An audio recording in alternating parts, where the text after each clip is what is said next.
Bien, je vous propose de commencer cette rencontre qui est une grande première dans le cadre du Congrès des maires de France. Et nous sommes très heureux avec Frédéric Chéreau de vous accueillir à ce titre. Alors, on va commencer par une petite présentation personnelle, comme ça, je pense que ça sera plus simple. Nous connaissons un certain nombre d'entre vous, mais nous co-présidons la commission santé de l'AMF. Nous sommes tous les deux élus. Alors moi, je suis élue à Morancé, une commune de 2200 habitants dans le Beaujolais, où je suis attendue avec impatience ce soir pour le Beaujolais nouveau. Vous vous en doutez. Voilà. Je suis médecin de formation et j'ai exercé pendant 25 ans. Donc tu n'en abuseras pas. Non, surtout comme gastroentérologue. Voilà. Donc pendant 25 ans, j'ai exercé à Lyon, à l'hôpital Saint-Joseph-Saint-Luc, pour ceux qui le connaissent, et puis aussi en libéral. Je suis devenue maire de ma commune en 2014 et je suis aussi vice-présidente de ma communauté de communes et conseillère régionale. Voilà. Et j'ai été très, très honorée que David Lisnard me propose il y a 2 ans de rejoindre la commission santé aux côtés de Frédéric. Je dirais que dans nos communes, on en parlera tout à l'heure, le maire a vraiment un rôle à jouer dans l'organisation de la permanence des soins. Et avec voilà, cette expérience, ce regard que j'ai sur l'offre de soins, je suis très heureuse de vous accueillir, mais je vais plutôt intervenir en tant qu'élue. On va dire que mon expérience professionnelle reste un petit peu un pas de côté. Voilà ce que je voulais dire. Je crois que j'ai rien oublié. J'ai mon micro, voilà. Merci Claire, je suis Frédéric Chéreau, maire de Douai, dans le Nord, maire depuis 2014 aussi, voilà. Je préside d'ailleurs aussi, j'en profite pour saluer le DGARS des Hauts-de-France, Hugo Gilardi, je préside depuis quelques jours, semaines maintenant, la Fédération hospitalière française des Hauts-de-France, voilà. Une belle mission qui complète celle-ci, et c'est très agréable de co-présider cette commission. Nous avons tenu ensemble notre table ronde santé hier, sur un thème qui était la santé mentale, et je veux dire que Claire et moi, avec Nelly et Sarah, qui nous accompagnent en tant que permanentes de l'AMF, nous avons eu le nez creux, puisque nous avions choisi le thème de la santé mentale avant qu'il soit annoncé comme grande cause nationale. Donc voilà, nous pouvons nous recycler en consultant en grande cause nationale, parce que nous les sentons venir. Voilà. Je remercie en tout cas, comme Claire, les DGARS présents et présentes, pratiquement le grand chelem. En tout cas, nous sommes extrêmement sensibles au fait que vous soyez venus en nombre. Et je crois que nos collègues présents ici le sont également. Et je l'ai dit à quelques DGARS, je pense que vous avez autour de vous des maires qui sont plus que des bons amateurs sur les questions de santé. Beaucoup de collègues qui président les conseils de surveillance, ou y siègent, président des CTS.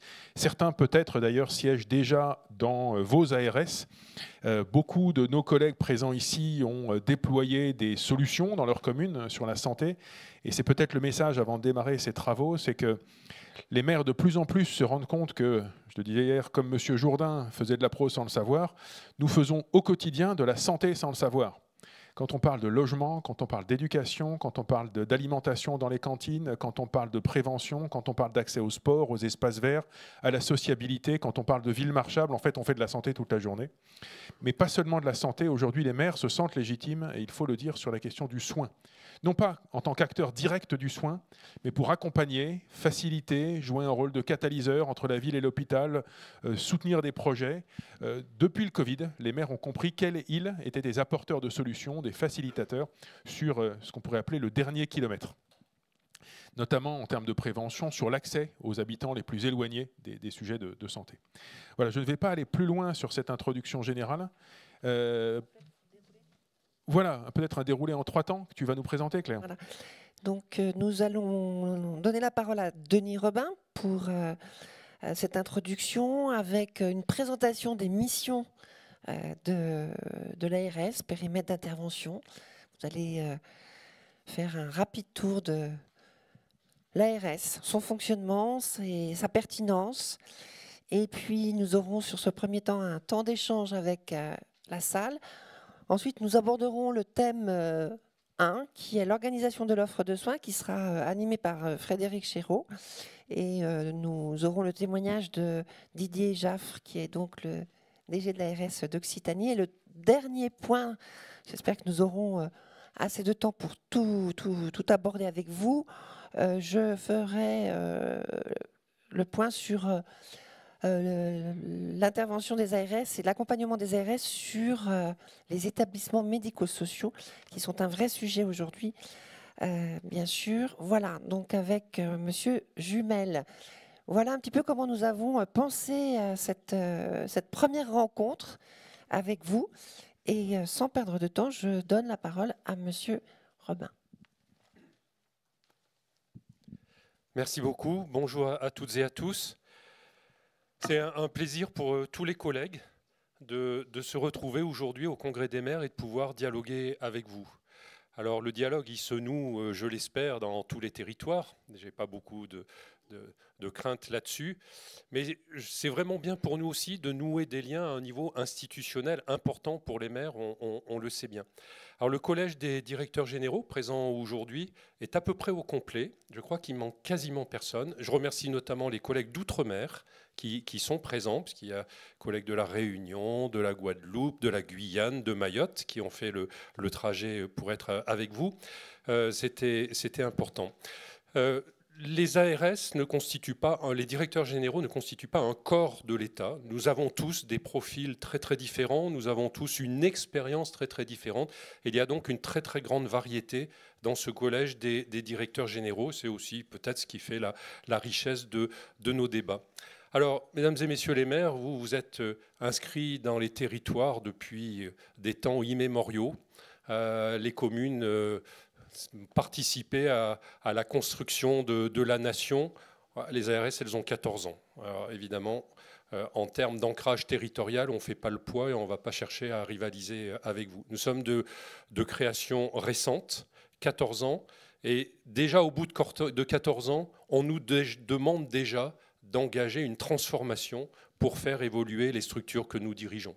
Donc ça montre que nous sommes des structures vivantes, qui ont la volonté de s'inscrire dans le territoire et de répondre aux attentes qui sont les vôtres. Les ARS, quand elles ont été créées il y a 14 ans, 14-15 ans, qu'elles ont été pensées, il était dit à l'époque que les ARS avaient pour mission d'assurer un pilotage unifié de la santé en région, de mieux répondre aux besoins de la population et d'accroître l'efficacité du système. Donc en fait, les ARS, elles ont un champ très très grand parce qu'on dit santé, mais avec une vision très très très large de la santé, ce qui permettait de faire une rupture par rapport à ce qui existait avant nous, c'est-à-dire des systèmes très compartimentés entre l'offre de soins hospitalière, la prévention qui est traitée par d'autres structures. Les ARS, elles ont permis l'unification de toutes ces compétences et nous avons un champ extrêmement large qui va de la veille sanitaire à la prévention pour éviter l'apparition de troubles, d'épidémies, etc. Mais aussi à l'organisation de l'offre de soins, que ce soit l'offre hospitalière dans toutes ses composantes, mais aussi l'offre de ville, l'offre libérale qui, je sais, est très très importante pour vous. C'est la question de la santé-environnement qui est une thématique qui nous réunit très souvent dans vos communes et qui va prendre sans aucun doute dans l'avenir de plus en plus d'importance. Les ARS, elles ont des responsabilités très régaliennes.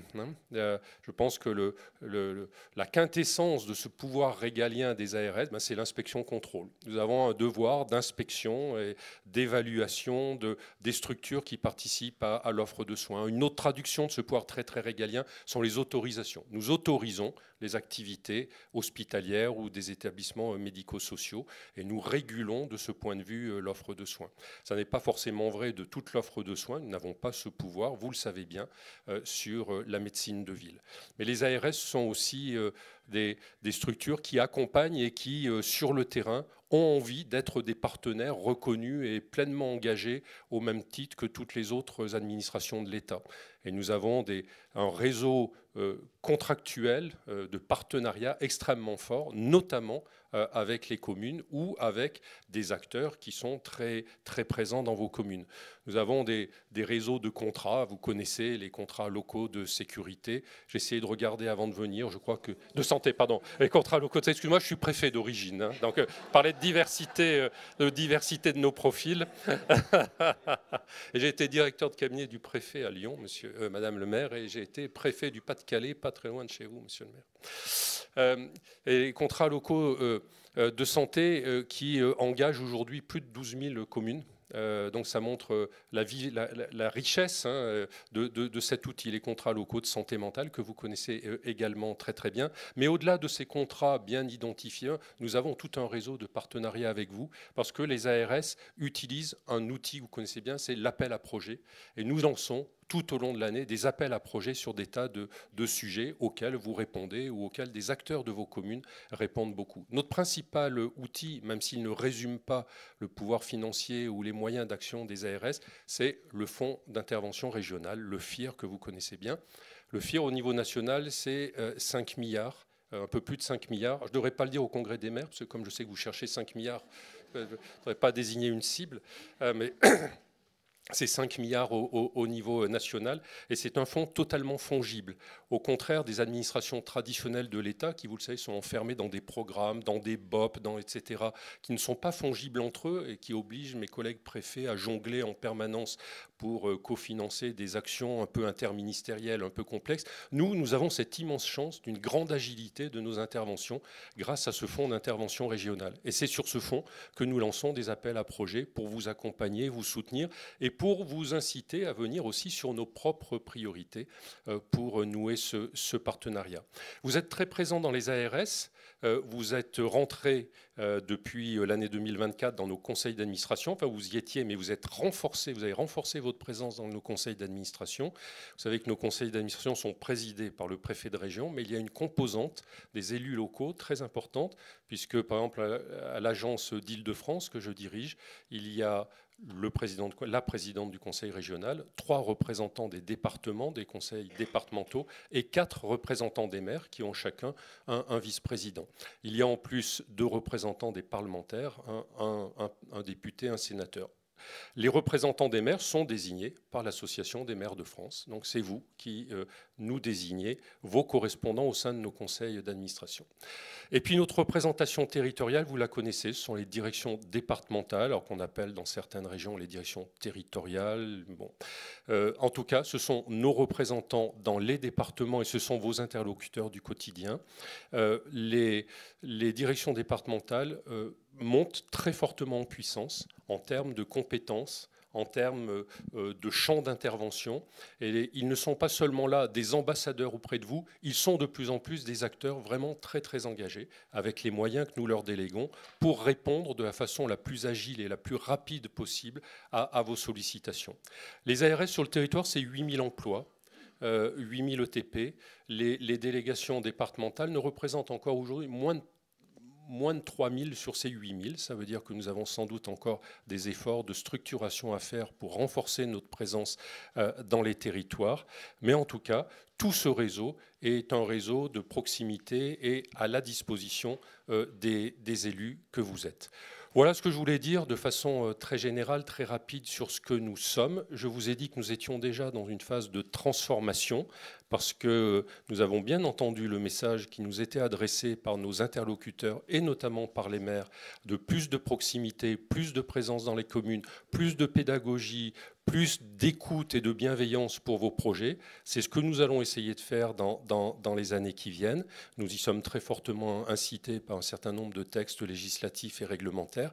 Mais au-delà de ces textes réglementaires, il y a bien au-delà de ça, la volonté collective de tous mes collègues d'être au rendez-vous des attentes de nos concitoyens qui des fois ont un peu le sentiment que le système de santé français se déglingue et qu'il ne répond plus aux attentes ou qu'il est moins présent qu'avant. Eh ben, nous avons le devoir d'être à l'écoute de ce discours, d'être auprès de vous pour situer les vraies responsabilités et à chaque fois trouver la bonne réponse, la bonne solution et apporter les financements et les réponses institutionnelles que nous pouvons avec vous. Voilà en guise d'introduction ce que je souhaitais vous dire, et vous dire que ce sera un vrai plaisir pour les directeurs généraux de revenir régulièrement et de rencontrer, beaucoup plus régulièrement que nous ne l'avons fait jusqu'à présent, la commission santé de l'AMF. Merci.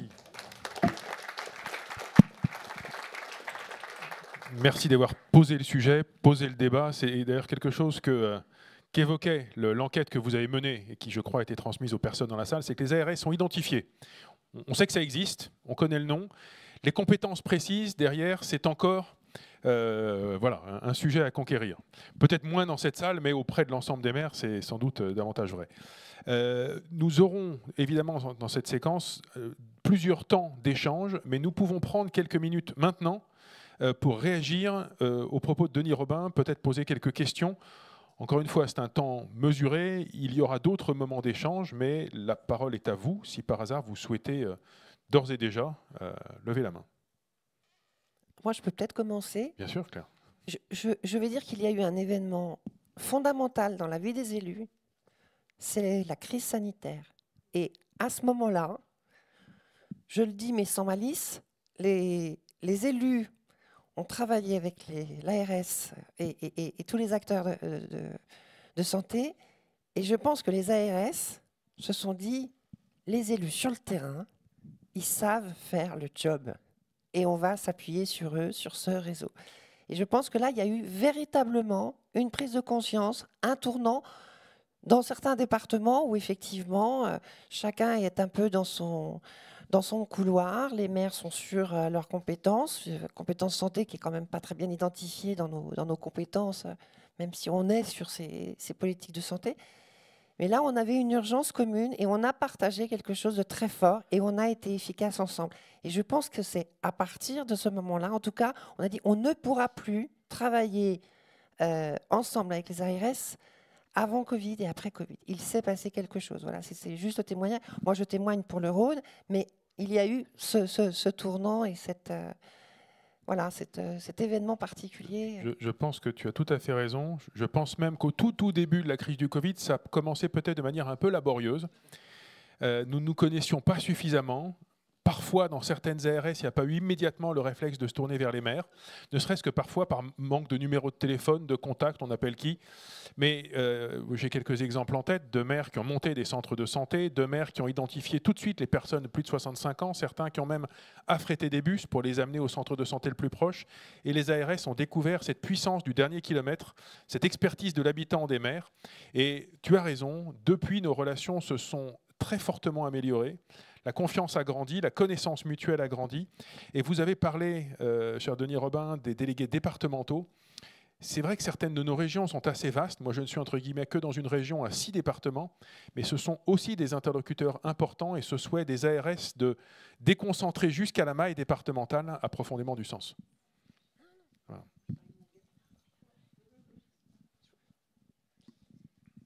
Est-ce qu'il y a des demandes de prise de parole sur cette introduction ou on peut enchaîner sur la suite. Encore une fois, le but, c'est qu'on aille dans le dialogue. Donc, il y aura d'autres temps de dialogue. Vraiment, ne vous inquiétez pas, chers collègues. Patrick. Peut-être que chacun se présente avant de prendre la parole. Voilà. Oui, bonjour. Patrick Jean, donc maire de Pontarlier, président de l'Association des maires du Doubs, vice-président de l'ARS Bourgogne-Franche-Comté, monsieur le directeur général, depuis quelques semaines, dans le cadre de l'évolution de la gouvernance des ARS et entre autres président du CTS du Doubs et vice-président de la FHF nationale. Voilà, donc je suis très impliqué dans le domaine de la santé depuis plusieurs mandats. Simplement pour revenir sur la partie ARS, je pense, et je veux tout à fait conforter ce qui vient d'être dit, et je pense que c'est aussi le sentiment de l'AMF, je pense, et ce n'est pas du tout remettre en question la place de l'ARS en tant que mise en œuvre de la stratégie nationale de santé, puisque l'ARS est là aussi pour décliner ce que sont les objectifs nationaux sur la santé. Mais je pense qu'on a absolument besoin, et c'est ce qui a marché dans la crise sanitaire, de développer ce binôme délégué territorial, maire, et ce n'est pas une attaque ni une injure, préfet. Parce qu'il y a aussi cette difficulté que nous avons sur le territoire et sur le terrain, sur cette bivalence, cette bigouvernance, parfois cette bicéphalité dans l'approche de la santé entre le préfet, qui est en tant qu'élu local, notre référent, globalement, Et puis la santé, où le DGRS, c'est un peu le préfet santé. Et je pense qu'il faut que nous travaillions avec, bien sûr, le ministère de la Santé, avec comment je ne sais pas comment vous appelez, le collège des DGRS, enfin avec les élus locaux, l'AMF, sur cette proximité déléguée territoriale, maire, et puis, bien entendu, préfet et DGRS. Ensuite, deuxième élément, je pense que c'est vrai que, je le dis en tant qu'élu local, on ne s'approprie les difficultés et les domaines de la santé que lorsqu'on est confronté directement à des difficultés. Et je pense qu'il y a aussi un travail d'acculturation à notre niveau en tant qu'élu, et je sais que la Commission y travaille beaucoup, pour qu'on s'implique encore plus, de manière plus proche et plus active, proactive dans ces dossiers de la santé. Et il y a un domaine où l'ARS a un rôle majeur à jouer, on ne va pas rentrer dans le détail, mais c'est sur ce travail qui doit être mené entre la médecine de ville et la médecine hospitalière, l'offre publique et l'offre privée. Nos territoires ont besoin de cette complémentarité, il y a la place pour tout le monde. Encore faut-il, et j'arrêterai là, que chacune et chacun joue un rôle, le rôle qui lui est, entre guillemets, qui est nécessaire pour la couverture de l'offre de santé, et non pas uniquement l'offre de soins, sur la permanence des soins. Et il est évident qu'on ne pourra réussir que s'il y a cette complémentarité entre la médecine de ville et la médecine hospitalière. Et là, les ARS ont un rôle majeur à jouer. On l'a vu, je terminerai par là, dans la crise sanitaire, où dans certains territoires, il y a eu une véritable complémentarité sur la prise en charge des personnes, entre guillemets, en Covidé, comme on le disait à l'époque, et d'autres qui n'ont absolument pas joué le jeu, repoussant ou remettant sur les épaules de l'hôpital public le soin de prendre en charge ces personnes, et ne jouant pas le rôle de, je dirais, de complémentarité. Donc voilà, il y a cette gouvernance générale de l'offre de santé qui doit être assumée, je pense, en proximité, mais bien sûr avec un rôle de déclinaison de la stratégie nationale de santé par les ARS. Donc c'est pas simple, mais on doit y travailler ensemble. Merci à Patrick. Et ça peut d'ailleurs être une belle transition, ce que dit Patrick, sur le premier thème que je propose d'introduire, celui de l'offre de soins. Et j'en profite tout de suite pour, là aussi je pense que c'était dans les propos de Patrick, dire devant les DGRS présents que les maires qui si souvent défendent la notion de décentralisation, qui souhaitent exercer au plus près un certain nombre de compétences, sur la santé, et je parle sous le contrôle de Claire, nous sommes plus prudents en disant la santé, c'est d'abord fondamentalement un sujet quasiment régalien, et nous ne sommes pas demandeurs que ça devienne un sujet décentralisé. Qu'on le déconcentre, oui, que nous soyons associés, évidemment, et d'abord dans votre intérêt, parce que nous le disons depuis tout à l'heure, nous sommes des facilitateurs. Nous pouvons faire en sorte que votre travail soit plus simple, plus à l'économie, plus efficace.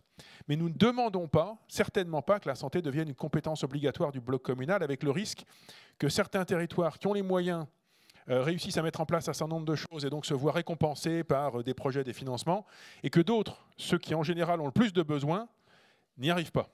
Donc nous sommes pour le coup défenseurs d'une santé qui reste une compétence nationale et qui soit organisée et financée de la même manière qu'on soit dans une vallée des Pyrénées ou qu'on soit à Neuilly-sur-Seine. Voilà. Je pense qu'il fallait que ce soit dit. Sur l'offre de soins, qui est la compétence première des ARS, alors vous avez dans les ARS la main, un avis à donner sur la répartition des crédits ONDAM, mais au final, ce sont plutôt des crédits nationaux dont vous êtes des vecteurs, plus que des décideurs. Ce sont des choix largement faits au national. Vous avez aussi à votre main des crédits plus régionaux, les crédits FIR, mais qui représentent, je crois, 4% de la dépense de santé. Enfin, ce n'est pas quelque chose de gigantesque, mais c'est un effet levier important sur un certain nombre de projets. Vous avez à votre main ce qu'on appelle l'article 51 pour financer des innovations. Et puis, vous avez aussi à votre main ces autorisations dont parlait Patrick, qui sont, en l'occurrence, en ce moment, un sujet clé parce que, on en parle régulièrement avec Hugo, toutes les autorisations sont sur la table. On est en train de tout passer en revue. Alors, la grande majorité de ces autorisations ne posent pas de sujet, mais forcément, dans certains cas, il y a des concurrences entre hôpitaux publics et privés, voire entre hôpitaux publics et publics. Or, ce n'est pas uniquement un sujet technique, ça a vraiment un effet sur ce que je pourrais appeler l'aménagement du territoire en santé, sur la vitalité, l'attractivité d'un hôpital, la répartition des flux sur un même sous-territoire. Et je veux le dire pour aller dans le sens de ce que disait Patrick, dans les autorisations, nous considérons qu'à un moment donné, il y a un engagement aussi à exercer un service public à assurer sur les autorisations qu'on demande la permanence des soins ou au minimum la continuité des soins. Et quand on obtient une autorisation, qu'on soit hôpital privé ou public, on l'assume de A à Z sur les patients faciles comme sur les autres. Voilà. À partir de là, notre système est construit sur 2 types de statuts, privé ou public, chacun à sa place, mais chacun doit assumer de respecter et de jouer un rôle de service public dans le système financé sur fonds publics. Vous avez aussi tout un ensemble d'outils pour accompagner nos CPTS, nos CLS, nos CLSM, les maisons et centres de santé que nous pouvons créer. Voilà, et je le redis, mais ce sera peut-être le mantra de cette matinée. N'oubliez pas, mais je crois qu'aujourd'hui vous avez tous ça en tête, de vous appuyer sur les élus locaux dans tout ce qui est mis en place localement. Nous défendons beaucoup l'idée d'un service public de santé par bassin de vie, alors, ou par CTS. La question de la maille est importante, mais nous sommes en tout cas des partenaires à vos côtés dans cette organisation de l'offre de soins, et je crois que c'est Patrick qui le rappelait, pas seulement hospitalière, le rôle des élus comme catalyseur entre la ville et l'hôpital, comme facilitateur entre ces 2 mondes qui se parlent en général, mais il manque peut-être d'outils organisés pour que systématiquement dans un territoire, la ville et l'hôpital travaillent en cohérence permanente. Les élus peuvent jouer ce rôle. J'ai été trop long et je vais laisser la place au DG d'Occitanie, Monsieur Jaffre, Didier Jaffre, pour parler de l'offre de soins, voilà, et du rôle des ARS dans ce domaine. Merci. Merci, Monsieur le Vice-président. Tout d'abord, merci à vous d'avoir cité les Pyrénées, ce qui me permet de dire bonjour à l'ensemble des Occitans qui sont dans la salle. Mais je salue quand même aussi les Franciliens, n'est-ce pas, mon cher Francis? Je ne vous oublie pas. Et puis, alors, les Bourguignons franc-comtois, forcément très heureux de vous retrouver.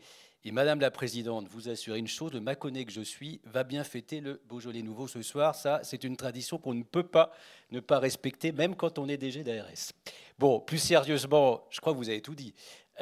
Sur l'offre de soins, je rajouterai, pour introduire la discussion entre nous, un élément qui, moi, me paraît fondamental et qui nous réunit forcément tous, c'est qu'en fait, on doit partir des habitants.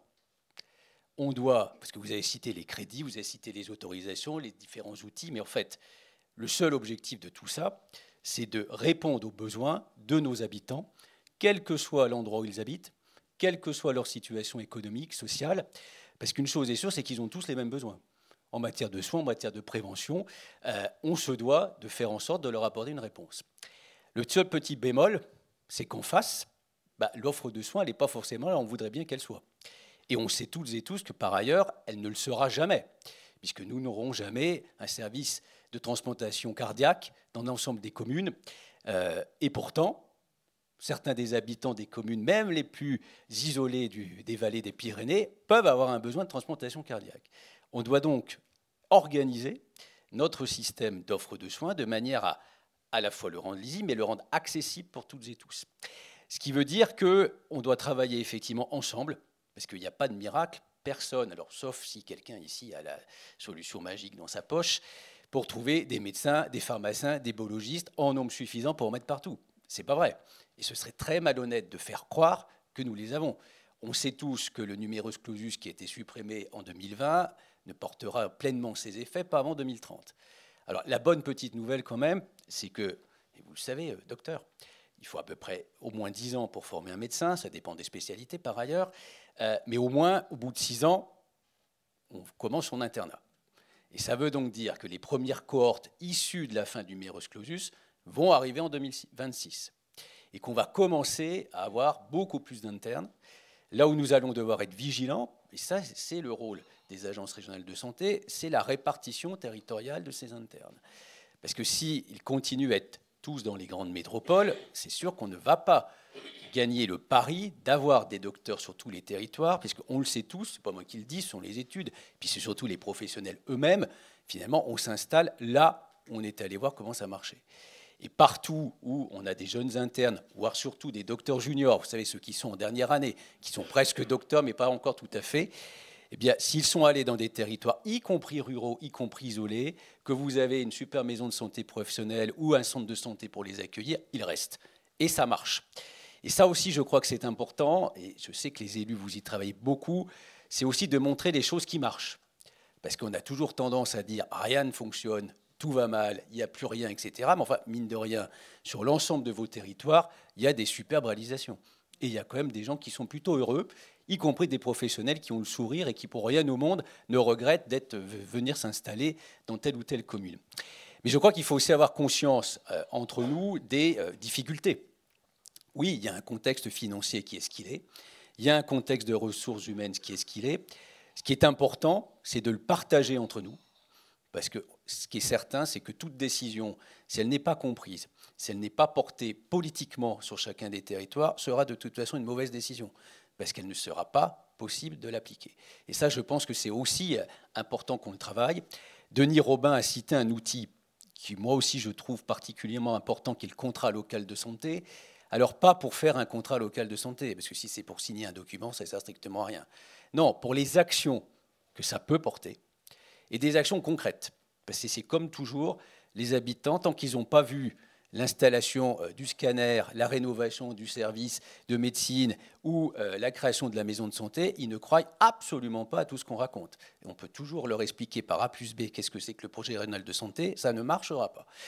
Ça veut dire qu'il faut des réalisations concrètes, on peut les porter dans les contrats locaux de santé.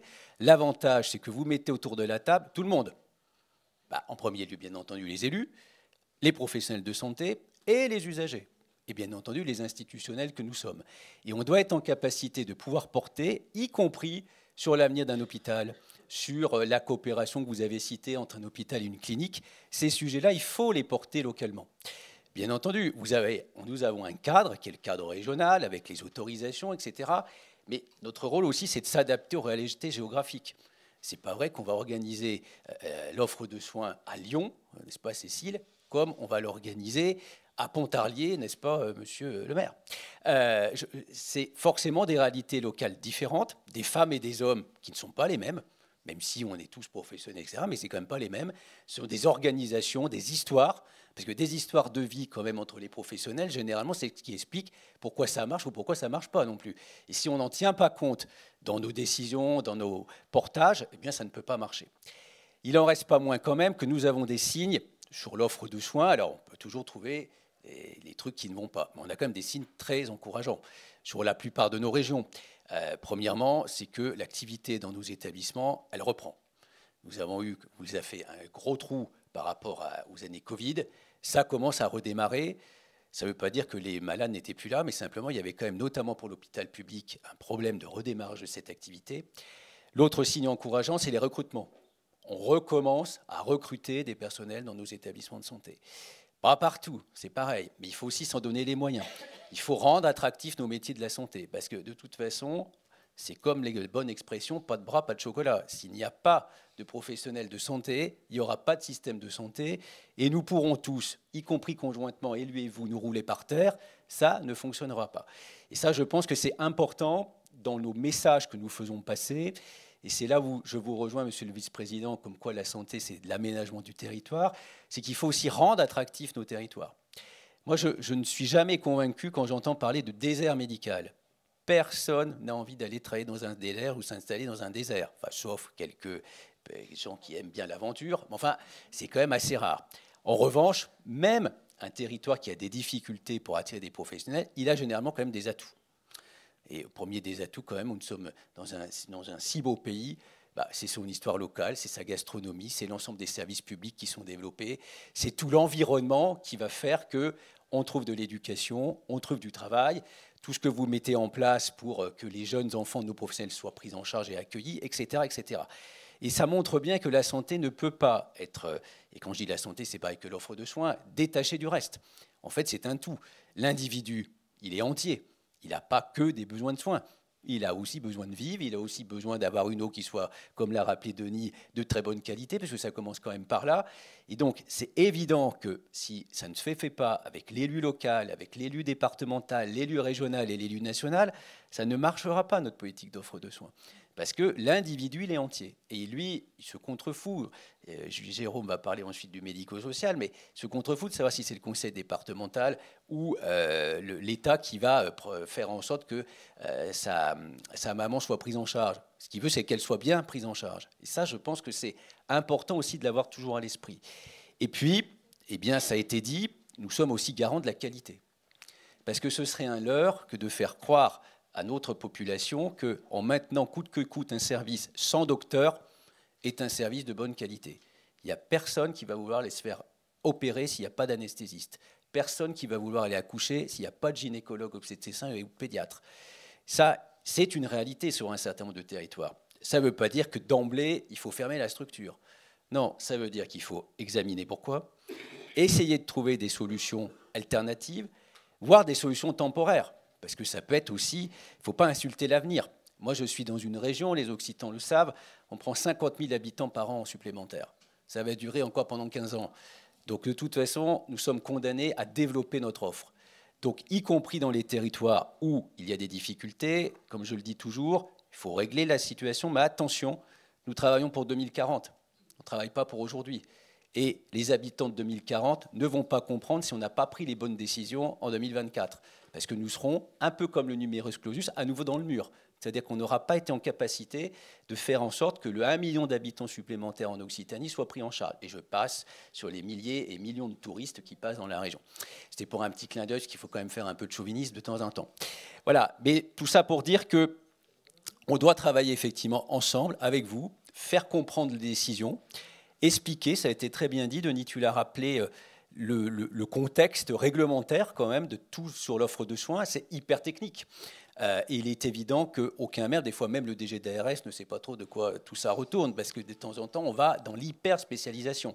Les professionnels, eux, sont aguerris à ça, nous et vous encore moins, mais par contre, il faut toujours avoir à l'esprit que nous devons rendre le service à nos habitants, qui par ailleurs sont ceux qui contribuent au financement de notre système de sécurité sociale que tout le monde nous envie, ou via l'impôt. Et donc nous sommes quand même redevables de toute façon envers ceux qui nous payent, entre guillemets. C'est quand même le b.a.-ba de notre système. Voilà pour introduire. J'ai volontairement pas été sur tel ou tel sujet très technique pour laisser la parole, et puis surtout pour que les collègues des autres régions puissent aussi intervenir. Voilà. Je vous propose de garder le micro. Merci à la fois de votre clarté et de votre concision. On est pratiquement dans le délai, je regardais ça avec Claire à l'instant, et nous pouvons ouvrir un premier temps d'échange donc sur la partie offre de soins avec à la fois le DG Occitanie, mais l'ensemble des DG RS présents. Chers collègues. Patrick, voilà.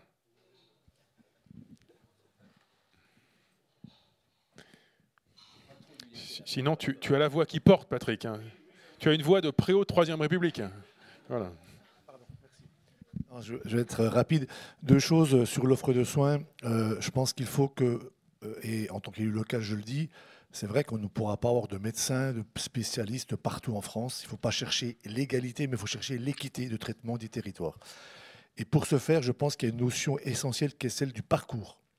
Il faut qu'on travaille ensemble sur la notion de parcours qu'on propose à la population. Ça veut dire qu'on prenne en charge, ça veut dire aussi qu'on doit associer les services sociaux des collectivités, les CCAS et autres.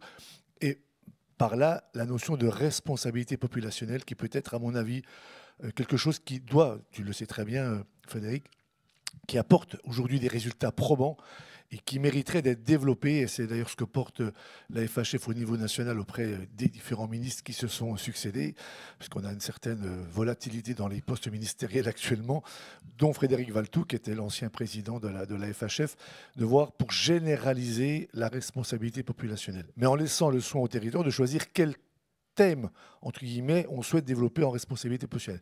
Ça, c'est le premier point. Donc, la notion de parcours responsabilité professionnelle, c'est-à-dire de faire beaucoup dans la prévention pour éviter le sanitaire, pour éviter le soin.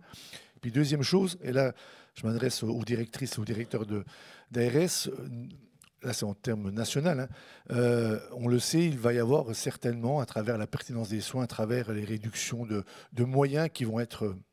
Je pense, à Louis, on a discuté il y a quelques jours avec Frédéric au CA de la FHF, avec l'ONDAM. Et voilà, on ne va pas revenir sur ce que représente l'ONDAM, mais il ne faut pas, et là, l'ARS a un rôle majeur à jouer, c'est qu'on ne peut pas et on ne doit pas faire supporter aux directeurs ou aux directrices d'établissement seule la responsabilité de faire évoluer l'offre de soins. Pourquoi ? Parce qu'on doit assurer, et ce sont les ARS qui doivent le faire aussi, on doit assurer que le territoire soit bien couvert. C'est qu'on ne peut pas faire supporter aux directrices et aux directeurs d'hôpital ou d'hôpitaux seule la responsabilité de fermer tel service, de réduire telle offre, de supprimer telle offre. Voilà, donc prenons l'exemple qui concerne tous les élus locaux, les maternités. Est-ce que c'est à un directeur ou à une directrice d'hôpital de décider seul de la fermeture de sa maternité? Certainement pas. Déjà, il faut le faire en concertation, il faut donner du sens, et il faut surtout apporter en même temps qu'on annonce la fermeture de tel ou tel service, ce qui va remplacer, entre guillemets, ce qui peut remplacer, entre guillemets, sans dégrader, mais ce qui peut remplacer, par exemple, la maternité. Voilà. Donc, ce que je veux dire par là, c'est que autant on a besoin, et Frédéric partage, qu'on se réapproprie au niveau local, mais sans prendre la responsabilité, l'offre de santé, autant dans certains choix, sur l'offre de soins, il faut qu'il y ait une cohérence territoriale qui soit assurée par la vision ARS. Assurée et partagée. Voilà ce que je voulais dire sur l'offre de soins.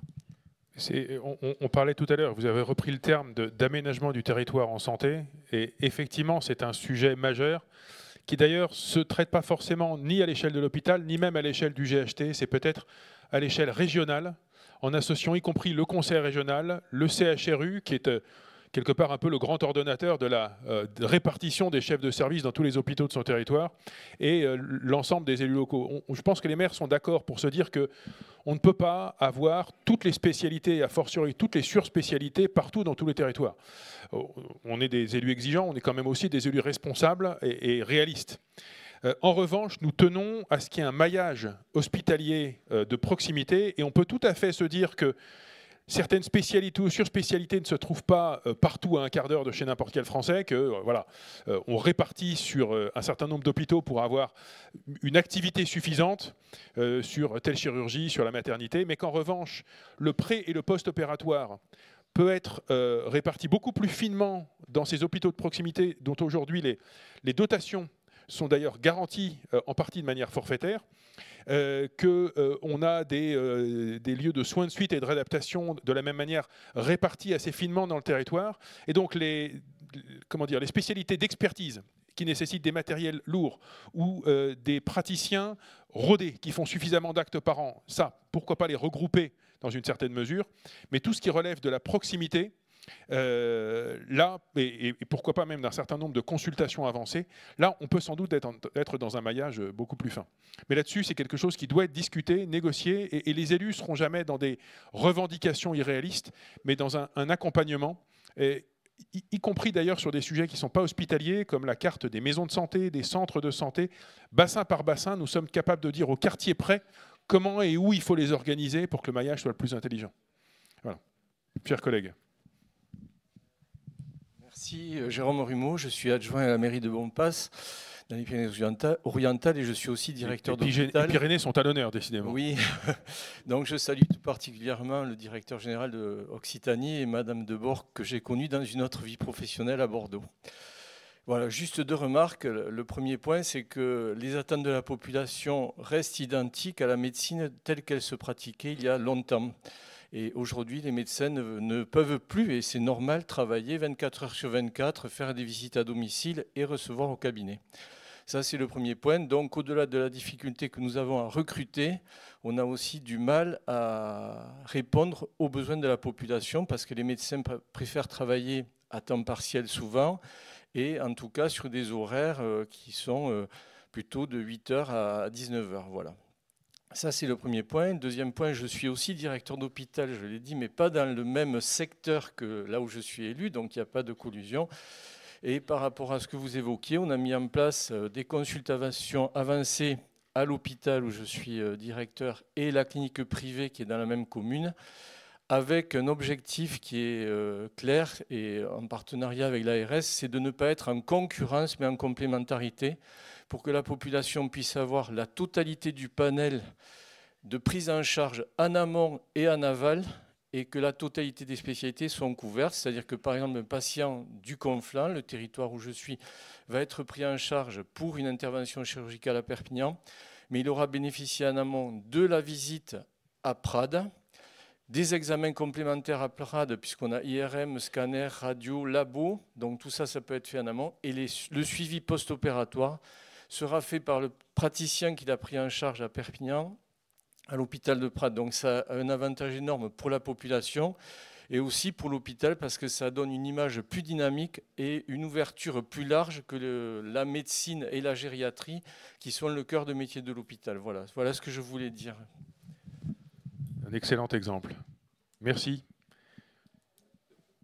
Peut-être juste par rapport à ce qui a été dit, je pense qu'effectivement, on a intérêt, avec les élus que vous êtes, à faire aussi bouger nos CHU. Parce que j'entends tout ce que vous avez dit, mais ce n'est pas non plus toujours normal que ce soit les gens qui doivent aller se déplacer et pas forcément les spécialistes universitaires qui se déplacent. Moi, je crois qu'on a intérêt à travailler tous ensemble sur la territorialisation, y compris de nos CHU, et faire en sorte que les praticiens et les professeurs sachent sortir de leur mur.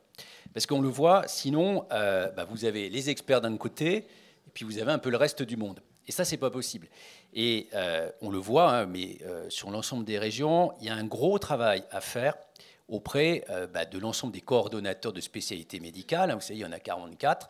Faire en sorte que... Et ça existe. Moi, je connais des PUPH de cardiologie qui vont faire des consultations dans des départements ruraux. Ils en sont très, très ravis. Ils vont pouvoir mettre en place des programmes de recherche parce qu'il y a des super cohortes de malades, hélas. Enfin, c'est quand même comme ça. Et finalement, on sort le CHU de ses murs. Donc, je pense qu'il faut qu'on aille dans les deux sens. Parce qu'effectivement, vous avez raison, il y a des spécialités. Enfin, la chirurgie cardiaque, vous n'en aurez que dans les grands centres, c'est une évidence. Et pour autant, la consultation du cardiologue, je suis désolé, elle peut très bien avoir lieu en proximité. De la même manière, sur les petits blocs opératoires, à partir du moment où c'est l'équipe qui est, elle, de bonne qualité du CHU qui vient opérer, il n'y a pas de sujet. Le pire, c'est au contraire de laisser un pauvre chirurgien ou un anesthésiste tout seul, qui ne fait absolument plus d'activité, qui n'a pas été formé, etc. Et là, on fait courir des risques à la population. Mais si vous faites venir les équipes universitaires dans vos établissements, à condition bien sûr que tout ça soit à peu près aux normes, il n'y a pas de sujet. Donc je pense qu'il faut aussi qu'on renverse un peu, c'est ce que vous avez fait, vous venez très bien de le décrire dans les Pyrénées-Orientales, c'est-à-dire que, oui, le gros hôpital, entre guillemets, ou la grosse clinique, parce qu'on a des configurations différentes selon les cas, il faut qu'ils sachent se déplacer. Mais quand on dit gros hôpital ou gros clinique, c'est les équipes. C'est-à-dire c'est les docteurs, les personnels soignants qu'on doit trouver les conditions pour qu'ils aillent sur les sites de proximité. Vous parlez d'or, et je peux vous dire que les maires de France sont très favorables à la territorialisation des CHU, y compris sur la recherche et la formation. Voilà. Nadine. Juste pour réinsister un petit peu sur ce que disait Frédéric, effectivement, alors je suis maire dans le Pays de la Loire, petite ville de 16 000 habitants, et donc président de l'Interco. Nous travaillons à renforcer un hôpital de proximité entre Sablé et La Flèche, un hôpital qui a été à l'époque conçu par le rapprochement des deux intercos en question, et donc ça se trouve au pied de l'autoroute. Et donc on est à mi-chemin entre Le Mans et Angers. Donc, beaucoup de médecins, effectivement. Nous dépendons totalement du CHU de Angers, qui doit fournir à la fois le département du Maine-et-Loire, la Mayenne et, en dernier ressort, la Sarthe. Donc, on est quelquefois un petit peu... pas desservi, mais je pense que les choses sont en train d'être rectifiées. Je vois monsieur le directeur de l'ARS du Pays de la Loire qui est ici. Donc, ce sont des choses sur lesquelles on est effectivement, nous, élus, complètement contraints, puisque ce n'est pas nous qui choisissons, effectivement. Et donc, j'appuie le fait que les CHU doivent sans doute revoir. Sur l'attractivité, nous travaillons de concert, là encore, avec les autres élus du territoire, pour cette attractivité. On sait que c'est d'abord notre première compétence aussi. Donc, nous essayons, on connaît le contexte, ce qui fait que ça va être un petit peu compliqué dans les temps qui viennent.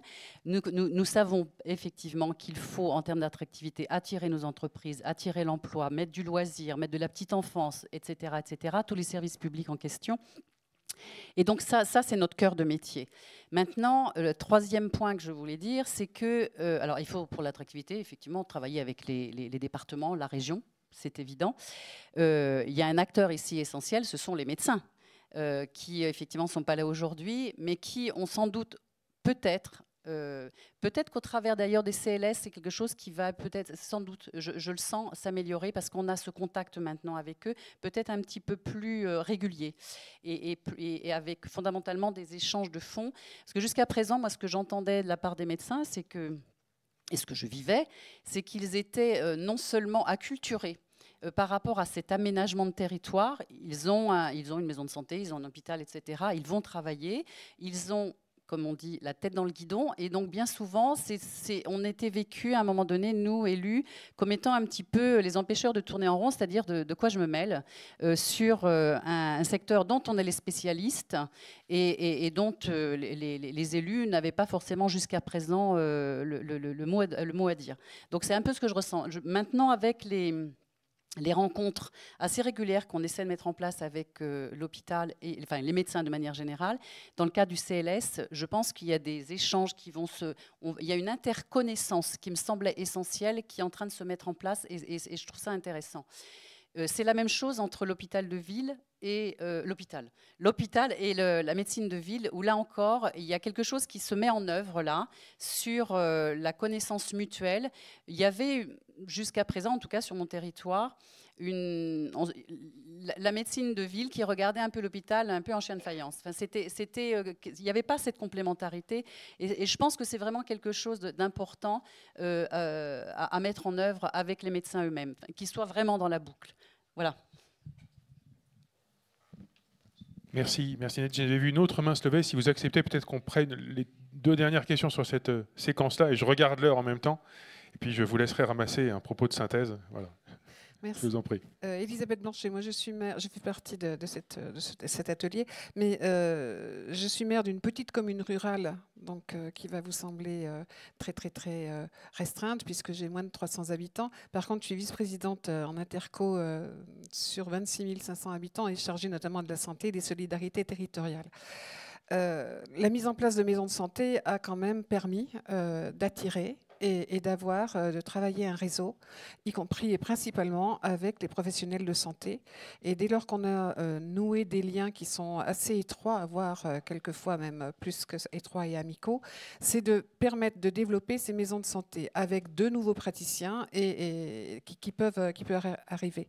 C'est ce que nous avons fait sur notre territoire avec 2 maisons de santé qui ont été travailler et imaginer avec les praticiens et pas en dehors, pas uniquement avec des élus, des ingénieurs, des architectes qui ont toutes les meilleures idées possibles et imaginables, mais qui sont quelquefois loin de la pratique et de l'harmonie, voire de l'ergonomie de ce qu'il y avait à faire. Ce sur quoi je voudrais intervenir, moi, c'est qu'effectivement, quand on parle de territorialisation, nos habitants ne sont pas idiots. Ils savent qu'ils ne vont pas avoir les médecins que leurs grands-parents avaient. Ils l'ont intégré. Ils savent que le médecin, enfin pour ma part, ceux que je vois, ils savent que le médecin ne va pas forcément se déplacer à 22 heures pour soigner une angine. Simplement, ce qu'ils demandent, c'est qu'il y ait une cohérence, une cohésion et qu'il y ait de la pertinence dans le chemin du soin, de l'offre de soins. C'est vrai avec les maisons de santé, ça doit être vrai avec les pharmaciens, ça doit être vrai avec l'ensemble du secteur hospitalier.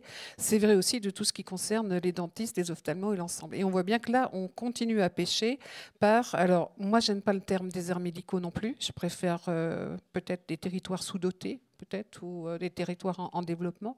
Mais il y a un gros travail à faire. Et un autre travail qui est à faire aussi quand on est dans une zone rurale comme la mienne, où on est éloigné de certains centres de soins, c'est la problématique de la mobilité des personnes. Nous avons des personnes qui sont des personnes âgées, avec des familles éloignées, et l'offre de mobilité n'est pas suffisante. Et quelquefois bloquée pour un rendez-vous chez un médecin ou bloquée pour un rendez-vous à l'hôpital parce qu'on n'a pas le transport qu'il faut, parce qu'effectivement, là aussi, on a une performance économique des transports sanitaires qui ont une énorme concentration. On s'aperçoit que pour 10 minutes ou 15 minutes ou 20 minutes ou 30 minutes de trajet, on peine énormément à trouver un professionnel qui va permettre cette mobilité et permettre d'assurer le rendez-vous. Donc en fait, c'est une vision à 360 degrés qu'il faut avoir.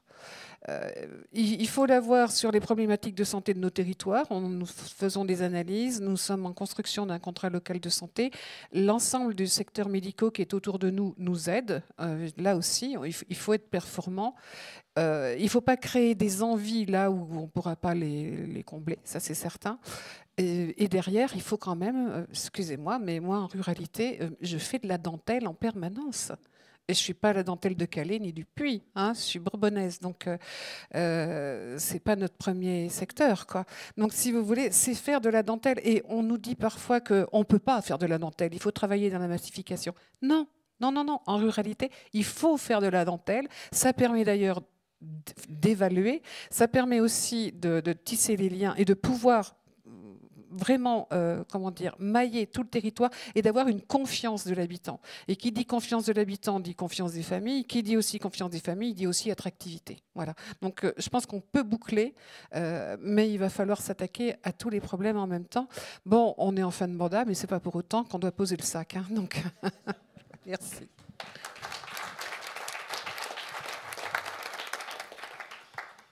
Oui. Peut-être, si Claire en est d'accord, alors une ou deux dernières questions pour cette séquence-là. Il y aura une autre séquence après, et je veux laisser du temps à cette deuxième partie. Chers collègues, vas-y, je t'en prie. Isabelle Trindel, maire de la commune de Village-Neuf. C'est une commune d'un peu moins de 5000 habitants qui se situe en fait à la frontière allemande et frontière suisse. Du coup, moi, je me permets d'intervenir, même si c'est peut-être un peu particulier. Notre territoire est en fort développement. Hein. Donc, on est une communauté d'agglomération d'environ 85 000 habitants et la population ne cesse d'augmenter dû justement à cette proximité et notamment de la Suisse. Par contre, effectivement, ce côté-là qui est positif, ben, du coup, il y a la pompe aspirante suisse.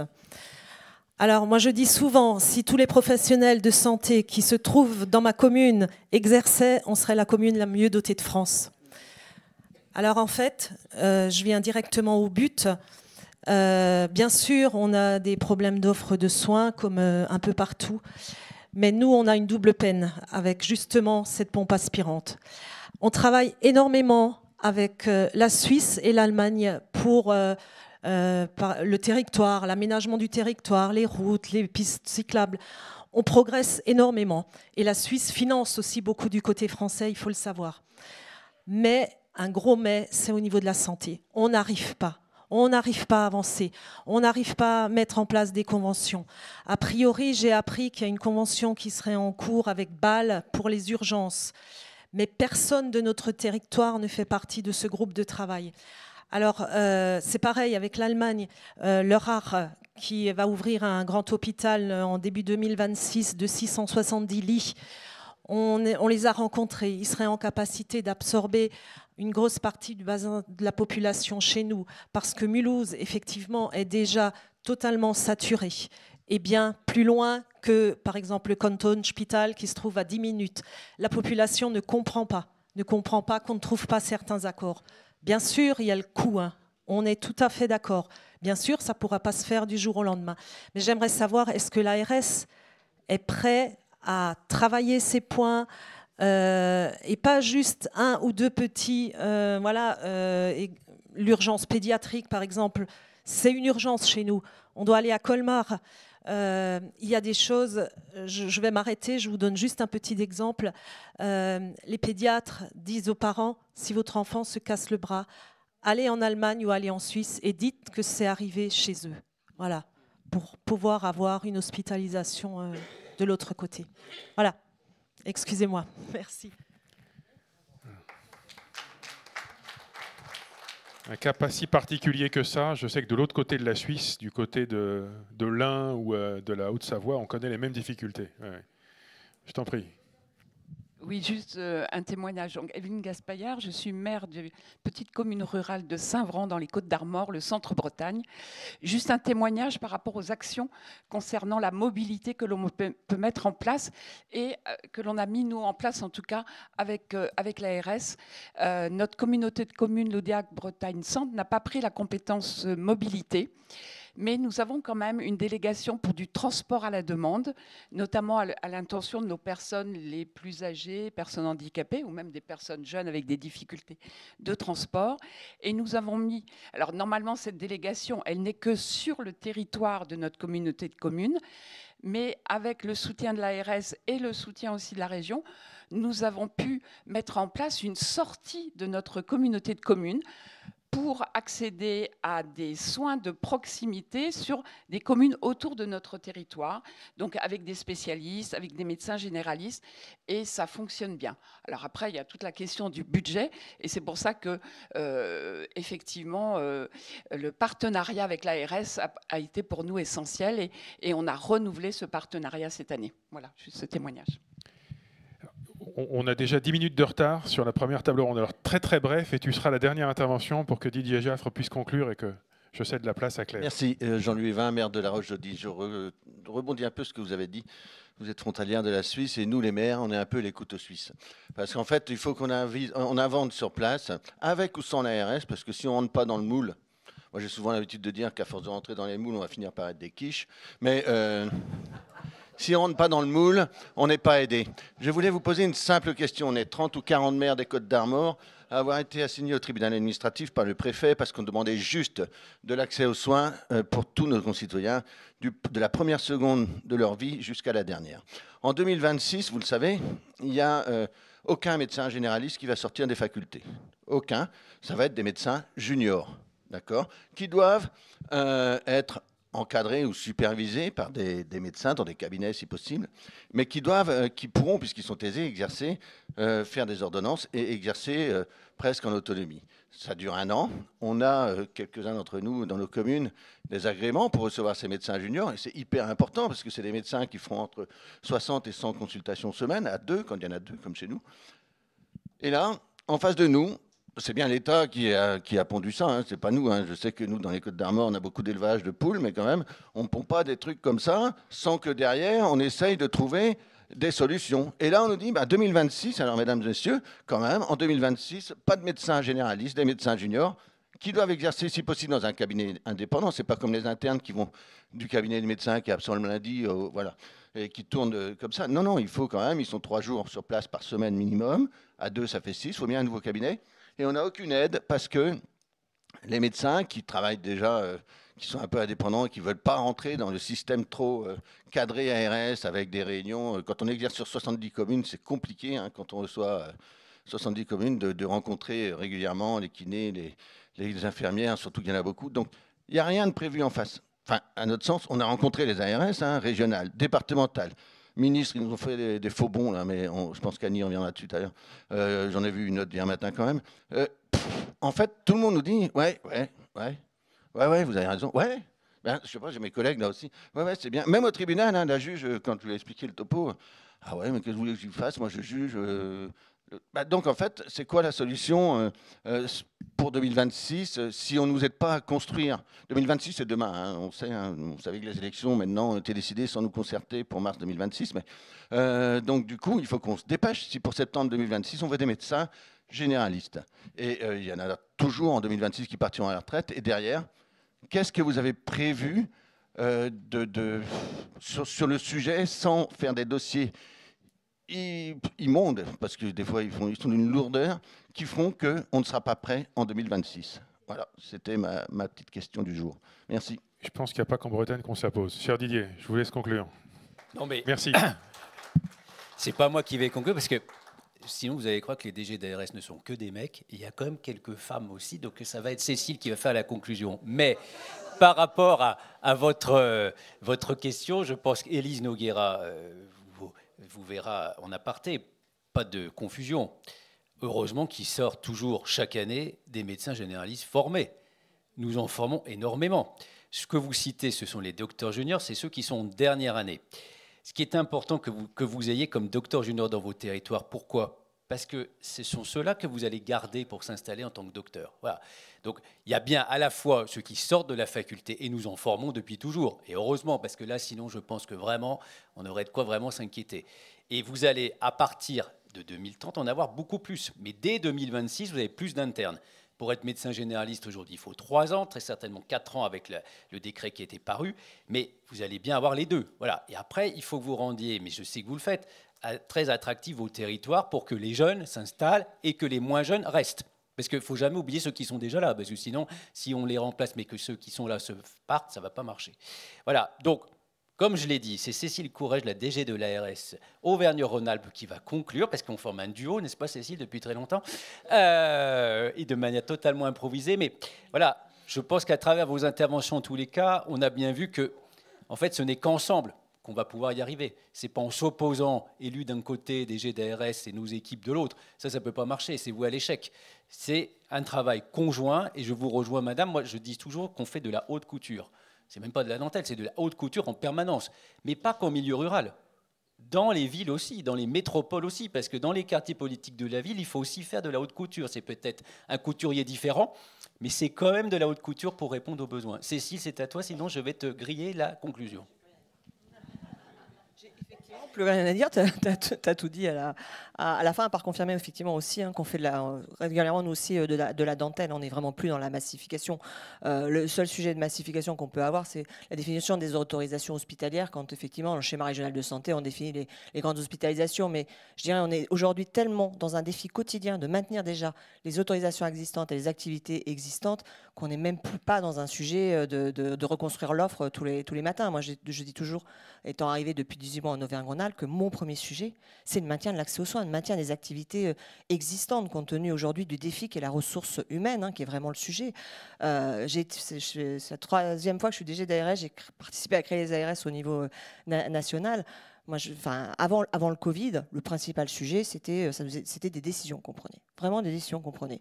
Décision d'autorisation ou pas. Décision de financement ou pas. Aujourd'hui, le principal sujet qui oriente les sujets d'offres de soins, c'est vraiment la ressource humaine.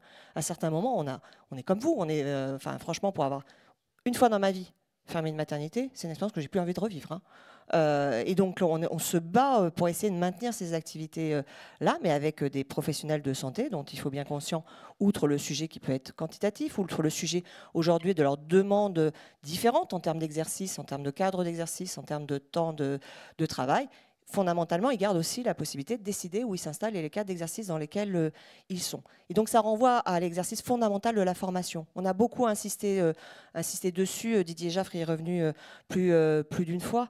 C'est une vraie opportunité, l'histoire qu'en 2026, on voit arriver les premières générations de post-numerus clausus qui arrivent à l'internat.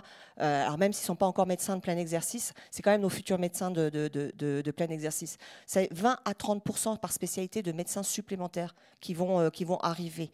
Et si justement on n'utilise pas la formation, le temps de la formation, pour les faire découvrir d'autres types d'exercices, leur faire découvrir d'autres types de territoires, c'est là où on perdra tout. Donc ce moment-là, il est fondamental, parce que ce n'est pas au bout de 10 ans ou 11 ans d'études que vous vous dites subitement « Tiens, je vais m'installer dans le Sud-Ardèche, c'est formidable ». Sauf si vous êtes Sud-Ardéchois, je pense que spontanément, vous n'allez pas avoir l'idée. Par contre, si vous avez fait un stage à Aubenas, qui s'est bien passé, vous vous dites peut-être que finalement, le Sud-Ardèche, ça peut être bien. Et donc, il faut vraiment qu'on saisisse ces occasions-là. Et les CHU, ils n'ont pas la capacité d'absorber vos 20-30%. Je vous le dis très clairement, ils ne peuvent pas les absorber. Donc, on a tout intérêt à travailler dès maintenant, avec les doyens, les coordonnateurs de DES, avec les établissements, pour justement construire ces offres de formation et ces offres de stage. Parce que justement, voilà, aujourd'hui, vraiment, le sujet limitant de notre système, c'est la ressource humaine. Donc, il faut qu'on travaille vraiment dans ce sens-là. Et le dernier point que je voulais dire, parce que c'est l'illustration de tout ce qui a été dit depuis le début, moi, je crois fondamentalement que sur les sujets de santé, sur les projets de santé, on travaille toujours dans un triptyque, le seul triptyque gagnant, c'est un triptyque professionnel de santé, élu et puissance publique. Professionnels de santé parce qu'aucun projet de santé ne réussit si les professionnels de santé ne sont pas dans la barque, ne sont pas adhérents. C'est eux qui tiennent la manche. On peut le prendre comme on veut, on le regrette pas, ils tiennent le manche. Donc on ne peut pas faire de projet sans professionnels de santé, sans embarquer les professionnels de santé. On ne peut pas faire de projet qui fonctionne, de projet de territoire qui fonctionne sans les élus. Vous avez énormément de réponses qui sont dépendantes de vous. Nous, le logement, on ne sait pas faire. Le transport, on ne sait pas faire. Le transport sanitaire, c'est notre responsabilité. Mais quand ce n'est pas du sujet de transport sanitaire, il y a un certain nombre de sujets qu'on ne sait pas faire.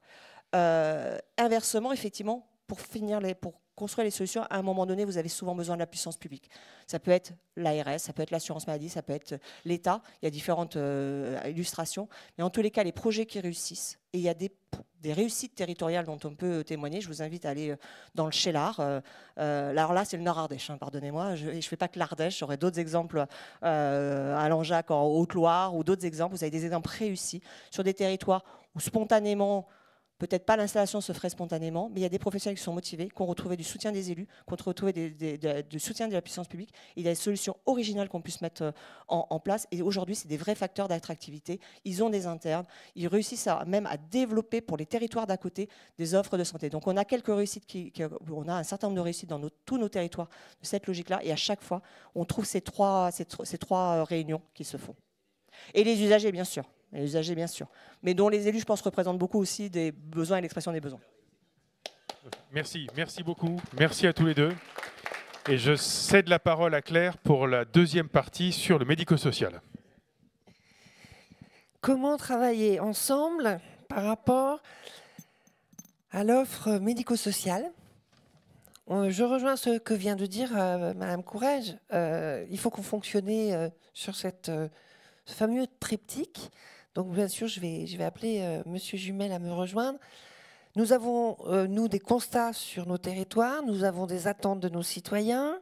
Nous n'avons pas forcément les réponses, mais les solutions, nous souhaitons les construire ensemble.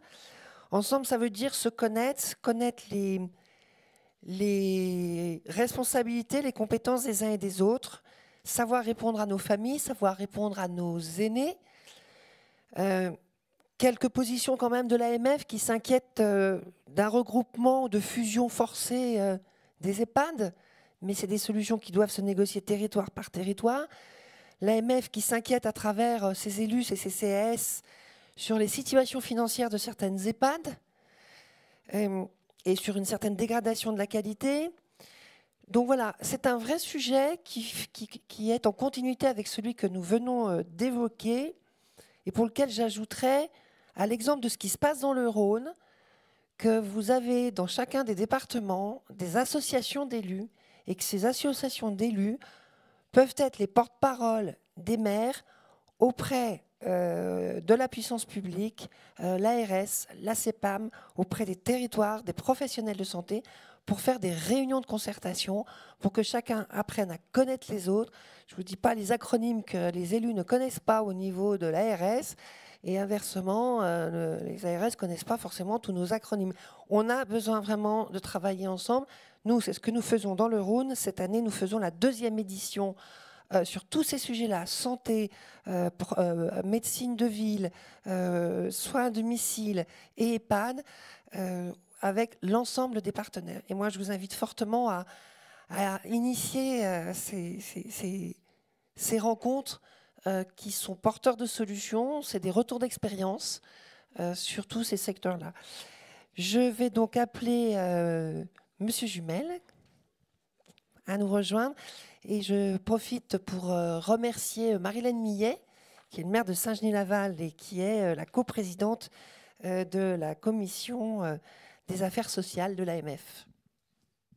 Merci beaucoup, Madame la vice-présidente. Et je suis, comme mes collègues, très, très heureux de pouvoir vous entendre le retour que vous nous faites de la réalité de nos concitoyens et du terrain. Donc peut-être sur ce champ, avant de rentrer sur la question des EHPAD, quelques remarques pour commencer. La première, dire la grande continuité qu'il y a entre les premiers échanges et ceux qu'on va avoir désormais, puisqu'il n'y a pas de coupure entre le champ médico-social et le champ de la santé. Il y en aura encore moins. On estime d'ici 2030 que la moitié des sollicitations du système de soins, ce sera pour des enjeux de maladies chroniques et de personnes âgées. Et donc les enjeux de maintien à domicile, d'accompagnement des personnes dans les territoires, c'est aussi lié aux soins. Et ce que l'on voit en termes d'EHPAD, de services d'aide à domicile, c'est aussi lié dans les territoires à la présence des médecins, on en parlait, mais aussi du passage d'infirmiers libéraux, de kinés, etc., de tous les professionnels de santé. Le deuxième point, et alors c'est une très récente étude de l'adresse, elle date du 14 novembre dernier, c'est aussi d'avoir en tête, malgré l'ensemble des difficultés qui sont réelles et auxquelles on doit s'atteler, qu'entre 2015 et 2022, on a 180 000 personnes de moins en situation de perte d'autonomie à domicile. Donc fort heureusement, ce n'est pas parce que l'espérance de vie a diminué, ce n'est pas parce qu'il y a moins de personnes âgées à domicile, il y en a plus, mais c'est parce que l'espérance de vie sans incapacité a augmenté de 0,8 ans pour les femmes, 0,5 ans pour les hommes. Ça veut dire que l'amélioration finalement de la santé des personnes âgées a compensé l'évolution démographique. C'est multifactoriel, ça n'empêche pas les difficultés d'accès aux médecins traitants, de difficultés des EHPAD. Enfin, je veux dire, le mur est devant nous et on doit s'y atteler. Ce n'est pas du tout de l'autosatisfaction, mais il faut aussi avoir conscience que les politiques de prévention que vous menez autant que nous, qu'on mène ensemble, que les progrès de la médecine, on a aujourd'hui des médicaments pour les cancers, etc., le traitement des maladies chroniques progresse aussi fortement. Et à côté de ce dont on doit s'atteler, on a aussi une amélioration de la santé des personnes âgées en France entre 2015 et 2022, malgré la crise sanitaire notamment. Et le troisième point, on va parler évidemment du médico-social, la question de la santé des personnes âgées, du maintien à domicile, du soutien, du bien vieillir à domicile ou du bien vivre encore mieux à domicile. Ça relève de ces EHPAD et de ces services, ça relève de la médecine, on en parlait à l'instant, mais ça relève aussi des politiques que vous menez, peut-être même principalement en termes de prévention, en termes aussi de capacité à vivre, d'avoir un lien social, d'avoir, quand on est dépendant, des services urbains en proximité. Et donc, on est évidemment complètement co-responsable de cette transition démographique et de l'évolution de notre territoire. Pour en venir plus concrètement aux enjeux, évidemment, vous citiez en premier les EHPAD, on pourra dire un mot des services aussi après. Sur les EHPAD, évidemment, sujet où on est en co-responsabilité avec les conseils départementaux et évidemment avec vous en termes de représentants des territoires et aussi parce que vous portez une offre à travers vos CCS. Rappelez que le modèle de financement des EHPAD, c'est 20% les ARS, la dotation soins, 30% la dépendance, les départements, et pour moitié le tarif hébergement, c'est-à-dire les résidents où le département contient un financement à l'aide sociale. Peut-être dire aussi que le modèle des CCS, il est exemplaire.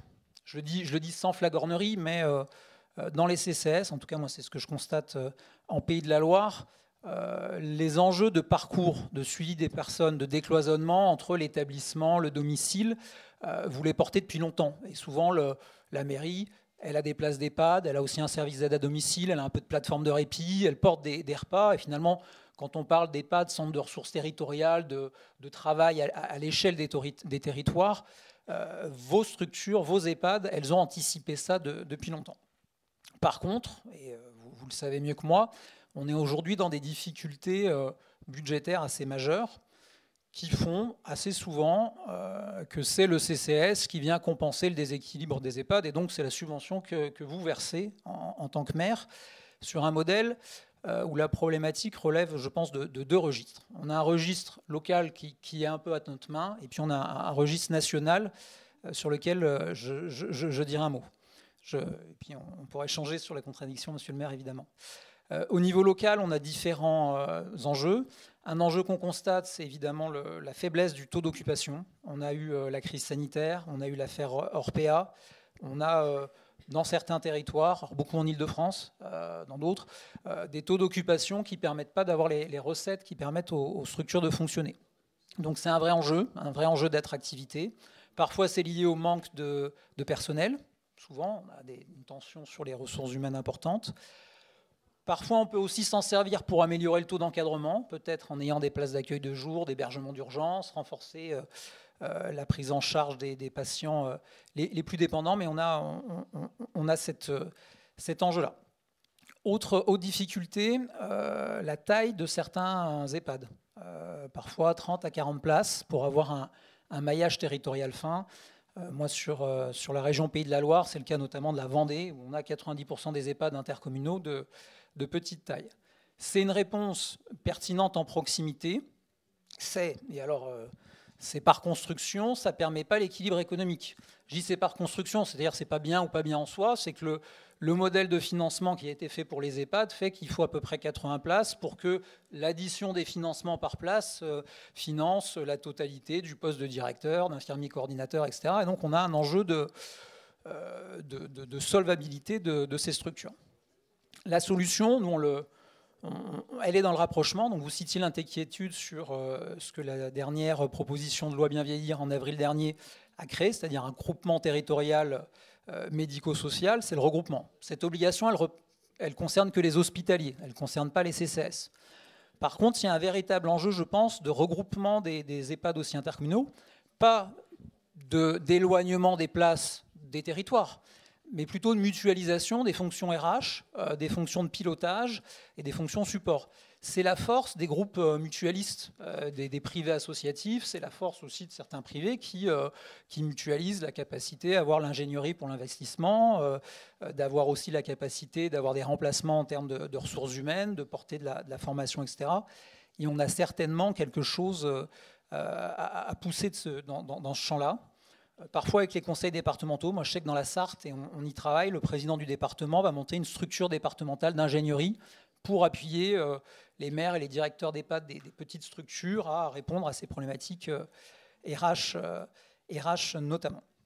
Et puis ensuite, peut-être, et pour venir aux difficultés principales, on a aussi un problème global de financement du système. Le modèle de financement des EHPAD est un peu au bout du chemin. Ça a été objectivé par de nombreux rapports, le rapport Libaud dont on parle beaucoup, un rapport parlementaire, le rapport Pires-Beaune récemment, et finalement, côté État, on aide les EHPAD, hein. On a 20% du financement. En 2023, il y avait 100 millions de fonds d'urgence qui avaient été apportés. Globalement, au-delà des financements des dotations soins, les ARS ont apporté 700 millions d'euros d'aide aux EHPAD en finançant aussi des investissements, la qualité de vie au travail et différentes aides. Mais ce que nous, on peut donner en subvention, hein, nos budgets d'intervention autres, ça ne vient pas compenser ce qui n'est pas mis dans la loi de finances de sécurité sociale ou ce qui n'a pas été mis dans une loi de programmation. Le modèle est difficilement finançable. Et on intervient côté ARS sur une assiette qui représente normalement que de 20% du financement, la dotation soins.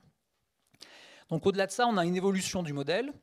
Ce qui bloque essentiellement les finances des EHPAD, c'est le tarif hébergement. C'est-à-dire, quand ils sont habilités à l'aide sociale, les départements bloquent les prix. Pas parce qu'ils sont méchants, hein, parce que c'est le prix payé par les résidents et qu'il y a un enjeu de finalement qui paye.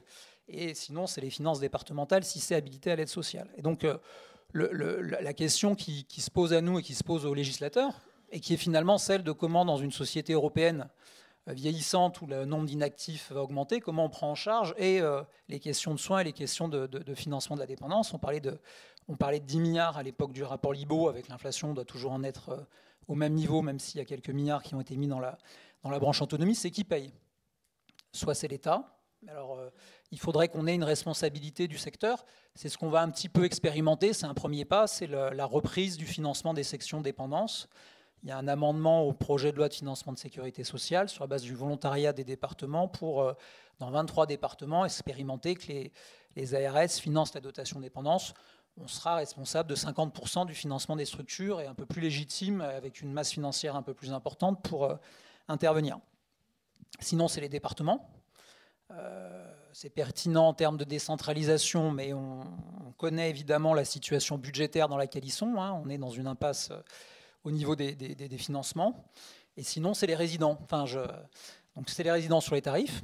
Ça va l'être un petit peu, hein, puisque la loi d'avril 2024 permet aux structures, à leur initiative, d'augmenter les tarifs d'hébergement pour les résidents qui ne sont pas éligibles à l'aide sociale. Donc, les tarifs vont augmenter pour les nouveaux entrants à l'initiative des structures probablement, ou c'est en réformant fondamentalement le financement des EHPAD. Le rapport Pires-Beaune parlait de la création d'une forme d'allocation logement et que les EHPAD fixent finalement des tarifs qui sont des tarifs d'hôtellerie. Hein. On est dans un champ qui justifie du coup la présence de privé et de concurrentiel, mais en tout cas c'est fondamentalement la réforme qui est devant nous, qui nécessiterait plusieurs milliards à voter dans le contexte budgétaire aujourd'hui, alors qu'en fait les EHPAD, quand on regarde bien, ils sont assez, je ne sais pas si c'est majoritairement, mais presque pour moitié, je disais, financés par les personnes elles-mêmes et financés par la liquidation de leur patrimoine ou par la solidarité intergénérationnelle, puisqu'il n'y a que 10% des résidents d'EHPAD qui ont les moyens en termes de revenus de payer la place moyenne d'un EHPAD.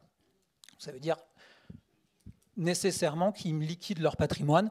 C'est choquant ou pas, enfin, c'est un cycle de vie aussi, on s'endette quand on est jeune, on liquide à un autre moment, mais c'est aussi pour ça que les milliards de financement nécessaires, ils n'existent pas dans une loi spontanément pour les répartir différemment. Ils n'existent pas et c'est le défi de notre société d'apporter ce financement. Voilà. Je pourrais dire peut-être dans les échanges un mot sur les services, je pense que c'est l'EHPAD qui était la principale préoccupation. Merci beaucoup pour cette présentation avec des chiffres clés. Je crois que vous avez été très transparent dans dans le mode de financement, dans les défis qui sont devant nous.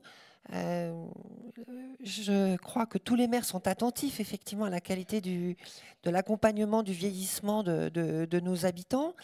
Nous savons les difficultés du secteur. Nous sommes en lien permanent par nos CCS, avec les acteurs de ce secteur.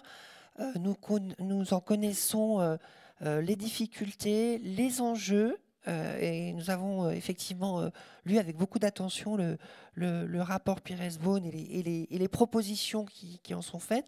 Alors, je propose qu'on prenne peut-être plusieurs questions de nos élus. Je pense que voilà, avant de prendre les questions, de dire aujourd'hui c'est important parce qu'on est dans la même salle et en toute transparence, on dialogue, on échange. Et ces échanges pourront se poursuivre au-delà de cette séquence. C'était un petit peu aussi un des messages que nous souhaitions passer avec Frédéric Chéreau. C'est quand nous partageons un souci, une vision, des interrogations, eh bien, on se met dans une salle et on se dit les choses. En tout cas, merci pour vos propos, parce que je pense que ça permet de poser le sujet. La question, c'est pour vous. Je vais prendre, si vous voulez bien. Je vous remercie, Caleb Belmeki, métropole nantaise. Je suis adjoint au maire. Merci, Monsieur Jumel, d'avoir rappelé quelques vérités. Je vais en donner d'autres. Il se trouve que sur la santé, le sujet, on se trompe de sujet à chaque fois qu'on parle de santé, on l'a vu à travers le Covid, c'est que vous ne parlez de santé qu'à travers le sanitaire, le médical, et que l'OMS nous donne que, et j'ai bien aimé la personne qui a parlé du 360, la santé c'est du 360. Alors vous ne savez pas, votre collègue l'a dit, gérer du transport quand les gens sont éloignés, mais le logement, l'environnement, le social font partie de la santé. Donc il faudra peut-être que le prisme avec lequel les ARS traitent la santé change. Ça, c'est mon premier point. Et je suis très heureux, lorsqu'il y a 20 ans, je suis sorti de l'école de santé publique, l'école de Rennes. Je n'ai pas intégré des ARS, j'ai dirigé des équipements médico-sociaux. Je vais venir sur un deuxième point. Sur les équipements médico-sociaux, vous le dites, les EHPAD, mais il reste d'autres établissements. Les résidences autonomie, les accueils de jour, vous en avez parlé, les services à domicile qui sont à poil, et ainsi de suite, et ainsi de suite. Et nous, élus sur le territoire, on a affaire à des gens qui nous disent quelle est la solution pour mon père, pour ma mère. Et je rajouterais peut-être la question du handicap, puisque dans les questions d'autonomie, j'ai été très content à titre privé d'avoir accompagné le 360 avec vos services, c'est-à-dire la coopération sur les 5 départements des Pays de Loire. Mais le travail reste à faire. Maintenant, sur la loi grand âge, on ne va pas y revenir, ce n'est pas votre affaire. Vous avez rappelé le rapport Libault, on peut en rappeler d'autres. Aujourd'hui, nous avons besoin, nous, les élus, d'avoir puisque la loi ASV, la loi d'adaptation de la société au vieillissement de décembre 2015, elle est passée. Aujourd'hui, on a encore évolué dans la démographie du grand âge et dans d'autres structures. La question qui se pose à nous, est-ce que les ARS, je vais mettre les pieds dans le plat, est-ce que les ARS vont rester des technostructures du soin, des préfectures du soin, des fois sourdes à ce que les élus leur demandent? Est-ce que l'innovation, lorsqu'on vient vous voir en 2016 avec des innovations avant les CRT et que les ARS nous disent que ça ne rentre pas dans les cases, est-ce qu'aujourd'hui, vous êtes prêts à écouter les élus, à écouter les innovations de territoire, et je crois qu'il y en a beaucoup qui en amènent. Vous avez parlé de dentelle, madame. Est-ce qu'aujourd'hui, plutôt que de nous proposer des cases dans lesquelles rentrer, vous allez nous écouter et mettre les réponses en face pour que nous puissions avancer avec nos administrés sur des sujets éminemment politiques et qui font que les votes de contestation et les votes de colère s'expriment à plus de 30% sur notre territoire. Merci.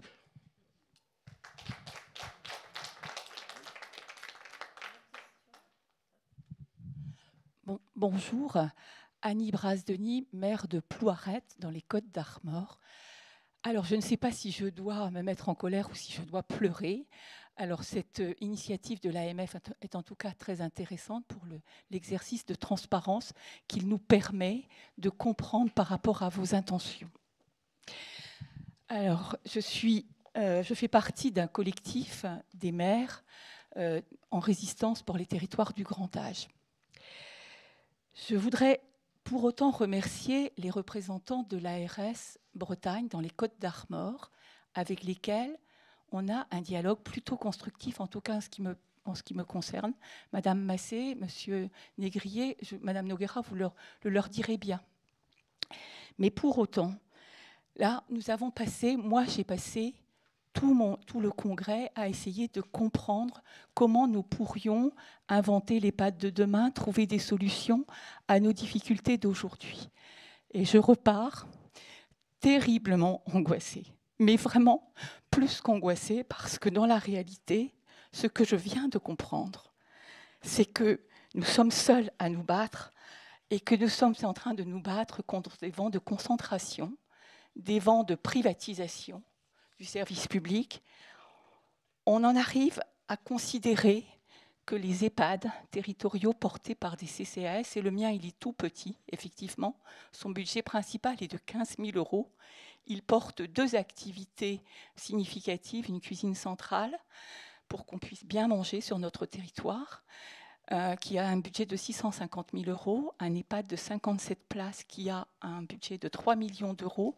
Vous voyez bien que je suis incapable de compenser les déficits générés par les décisions gouvernementales depuis 2022, suite à la mise en place légitime du Ségur de la santé et des primes grand âge. C'est impossible, juste impossible. Et ce que vous venez de dire, Monsieur Jumel, c'est qu'en fait, il faut que ma commune de 2240 habitants assume les déficits en venant abonder le budget du CCAS. C'est ça que vous venez de nous dire. Si, c'est ça que vous avez dit. Et voilà, donc je pense que c'est complètement impossible. Et il se trouve que pour ce qui nous concerne dans notre territoire, nous sommes des chats échaudés qui craignons l'eau chaude, parce que nous avons vu disparaître un service de maintien à domicile qui a été avalé à l'époque, c'était pas à l'époque de Madame Noguera, avec l'accord de l'ARS et avec l'accord du conseil départemental, par des bandits. Nous avons mis 6 ans à le récupérer à force de c'est le groupe AVEC, certains d'entre vous le connaissent peut-être, hein, monsieur Bernard Ben Saïd. Nous avons donc combattu cet homme-là et nous avons réussi à ramener notre territoire dans le service public du maintien à domicile. Nous sommes actuellement en train d'attaquer l'État à travers pour que nos EHPAD puissent continuer à vivre.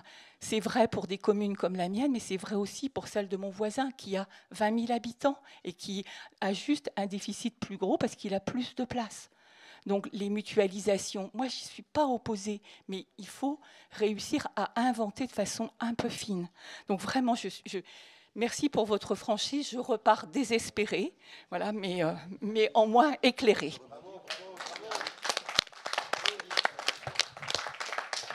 Ouais, je m'excuse, je suis dans le même collectif qu'Annie. Excusez-moi, juste un mot. Ouais. Mon propos était juste de dire, moi j'ai pas fait l'école de Rennes, je suis fonctionnaire territorial, que je sais que le problème des EHPAD intercommunaux, c'est que vous êtes contraints de solvabiliser les comptes du CCS parce que le modèle n'est pas financé. Je ne vous ai pas dit que c'était la piste de solution. Et au contraire, moi, en Pays de la Loire, l'année dernière, on a versé 40 millions d'aides aux EHPAD, y compris intercommunaux, pour essayer de compenser ça. Mais le problème est plutôt dans le modèle économique de l'EHPAD. Mais c'était plutôt la description et la reconnaissance d'une difficulté qui vous bloque complètement, plutôt qu'une préconisation. J'ai dû être très, très maladroit dans mon propos. Alors, je fais partie du même collectif avec Annie. On connaît les difficultés qu'elle rencontre, on rencontre les mêmes. Nous sommes au tribunal administratif contre l'État, puisque nous n'avons pas été écoutés malgré nos demandes d'indemnité préalables. Nos déficits sont dus à des... monsieur, vous parliez de la taille des EHPAD et tout. Il y a des EHPAD qui ont fusionné et qui sont en plus grand déficit encore. Au-delà de ça, nos déficits sont dus à des décisions unilatérales prises par l'État. Nos déficits, elles sont dues à l'augmentation de la charge salariale, pour laquelle on est favorable, hein, bien évidemment, mais qui n'est pas totalement compensée. Il y a plein de choses comme ça. Mais au-delà de ça, on parle de déficit, on parle d'argent, on parle de tout ça. Qu'est-ce qu'il y a derrière ça? Aujourd'hui, il y avait un livre qui s'appelait « Les oiseaux se cachent pour mourir ». Aujourd'hui, nos vieux se cachent pour mourir. Il n'y a pas autre chose à dire, monsieur. Et tout le monde, on est d'accord de travailler tous ensemble. Mais tous ensemble, c'est tous ensemble. Une personne vieillissante elle a besoin de soins, elle est en situation de handicap et elle est vulnérable. Est-ce que ça suffit à ce qu'on mette l'humain au centre de la cause? C'est ça le problème aujourd'hui. C'est-à-dire que les personnes qui arrivent en EHPAD aujourd'hui, moi je connais un EHPAD pas loin de chez moi, où ils n'ont plus de goûter parce qu'il n'y a plus de moyens. Dans le journal d'hier, dans l'EHPAD, à notre EHPAD, à côté de chez moi, il est hospitalier, les vêtements des personnes âgées moisissent tellement c'est pourri. L'investissement, il n'y en a plus, on n'a plus de fric pour faire de l'investissement. Je ne vous explique pas leur état de santé avec la moisissure et tout, mais on s'en fout, ils sont vieux, c'est ça. Ils sont en manque de soins, ils sont en manque de dignité. Et ce que vous dites pour les communes, c'était un one-shot qui était prévu par la loi de finances 2023, qui ne l'est pas aujourd'hui. On pouvait abonder pour combler une fois un déficit, sinon c'est interdit par la législation que les communes aillent abonder les budgets des EHPAD. Donc aujourd'hui, c'est juste un problème humain. On pourrait décrire les situations. Les soins dentaires, il n'y en a pas. Les soins bucco-dentaires, il n'y en a pas. Dans aucun EHPAD. Il y a eu Orpea 1, France Inter a fait Orpea 2. On voit que les EHPAD hospitaliers où on ferme des lits, où on cache les choses parce que ce n'est pas des maires directement qui en ont la responsabilité, c'est catastrophique quand on donne des prescriptions médicales pour avoir du Perrier, pour éviter les fausses routes, parce qu'il n'y a plus un rond dans les EHPAD hospitaliers non plus, il n'y a plus un centime. Et nous, derrière, on rame avec nos CCAS. Annie, elle en pleure presque tous les jours. On en a d'autres, on est quand même assez nombreux à aller au tribunal, et on est de plus en plus parce qu'on n'a pas d'autre solution. Le ministre de la Santé, le ministre de la Solidarité nous pose un lapin, on en rencontre d'autres. Enfin, c'est que du pipeau, tout le monde est d'accord avec nous. Sur 37 députés bretons, 36 ont signé une tribune nous soutenant, adressée à et les sénateurs, sénatrices, à Michel Barnier. Quand on rencontre les ministres, on a rencontré Aurore Berger, Madame Katabi, Monsieur Rousseau l'année dernière, et puis on attend les autres. Tout le monde est d'accord sur la situation. Tout le monde, on ne peut pas dire ça. On peut pas. C'est des gens comme nous, hein, mesdames et messieurs, là dans la salle. Il y a des gens dans les EHPAD qui ont été anciens combattants, qui sont des descendants des anciens combattants, donc de ceux qui ont aussi à travers la résistance pondu le CNR. Ce n'est pas les crédits non reconductibles, hein, le CNR. Hein. C'est le Conseil national de la résistance. Moi, j'ai honte devant les monuments aux morts quand j'entends CNR. Et voilà. Et puis, on a des gens qui ont été élus, qui ont été membres des CCAS, qui ont construit nos communes, qui ont construit nos associations, qui ont entraîné nos enfants au foot, qui ont fait tout ça, et qu'on laisse crever dans les EHPAD, parce qu'il n'y a pas un autre mot, ou à domicile devant BFM et CNews. Voilà, c'est ça. Et moi, je trouve ça lamentable. Je sais qu'on doit travailler ensemble. On travaille, elle l'a dit, Annie, avec Madame Noguera, Monsieur Négrier, mais on travaille avec des gens qui sont contraints, et puis qui doivent faire remonter. Je sais bien que vous avez une obligation, on nous l'a dit, des obligations de réserve, mais faites remonter, dites que vous n'êtes pas d'accord avec ce que vous faites, ou bien on est aveugle, et vous êtes aveugle aussi. Venez dans les EHPAD hospitaliers, on n'en parle pas, c'est catastrophique. Les notes, ça va devenir catastrophique. Le moins de moyens va faire qu'on aura moins de personnel. Vous savez que de toute façon, tous les rapports, les derniers rapports sénatoriaux le soulignent aussi, 0,8 ETP au pied du résident, mais dans aucun de nos EHPAD, c'est vrai, dans aucun de nos EHPAD. Et quand on fait nos négociations de ces pommes, on a des objectifs. L'ARS nous fixe des objectifs. Il faut faire ci, il faut faire ça. On m'a même proposé de faire de l'animation la nuit. Mais qui finance l'animation? Voilà, la question, elle est là. À un moment, OK, le modèle aujourd'hui, il est à plat. Ensemble, on se remet autour d'une table. Madame, vous soulignez tout à l'heure que dans votre département, dans votre région, vous mettez autour d'une table. Chez nous, c'est impossible. Nous, on finit au tribunal, c'est ça. Notre table, nous, c'est quotidiennement le tribunal administratif. C'est ça un peu. Donc, il va falloir qu'on mette une grande table au tribunal administratif et qu'on essaye de mener une conférence là-bas. Mais au-delà de ça, et on rencontre en off les représentants de l'ARS. Aujourd'hui, on n'est pas en off. Enfin, je ne sais pas. Enfin, peut-être dans cette petite salle très chaude. Enfin, il y a les moyens là. Mais je veux dire juste, nous, on n'arrive plus à chauffer comme ça nos EHPAD. Hein, je veux dire. Donc, je veux dire, voilà. Il y a le vrai souci aujourd'hui, vous pouvez donner tous les chiffres que vous voulez. Dire c'est Bidule qui va payer, machin, balancer la balle à tout le monde. Le vrai souci. Et vous le dites très bien. Il faut qu'on soit ensemble. Mais ensemble, ce n'est pas avec des divergences de vues. Venez voir des gens qui sont en train de souffrir. Et là, on se dit, on part de ça, ce qu'on ne veut plus, et on trouve les solutions. Pas l'inverse. On va essayer de trouver un petit truc là, mettre un pansement là. C'est mettre un pansement sur une jambe de bois. Voilà, merci. Merci, chers collègues, de ce témoignage.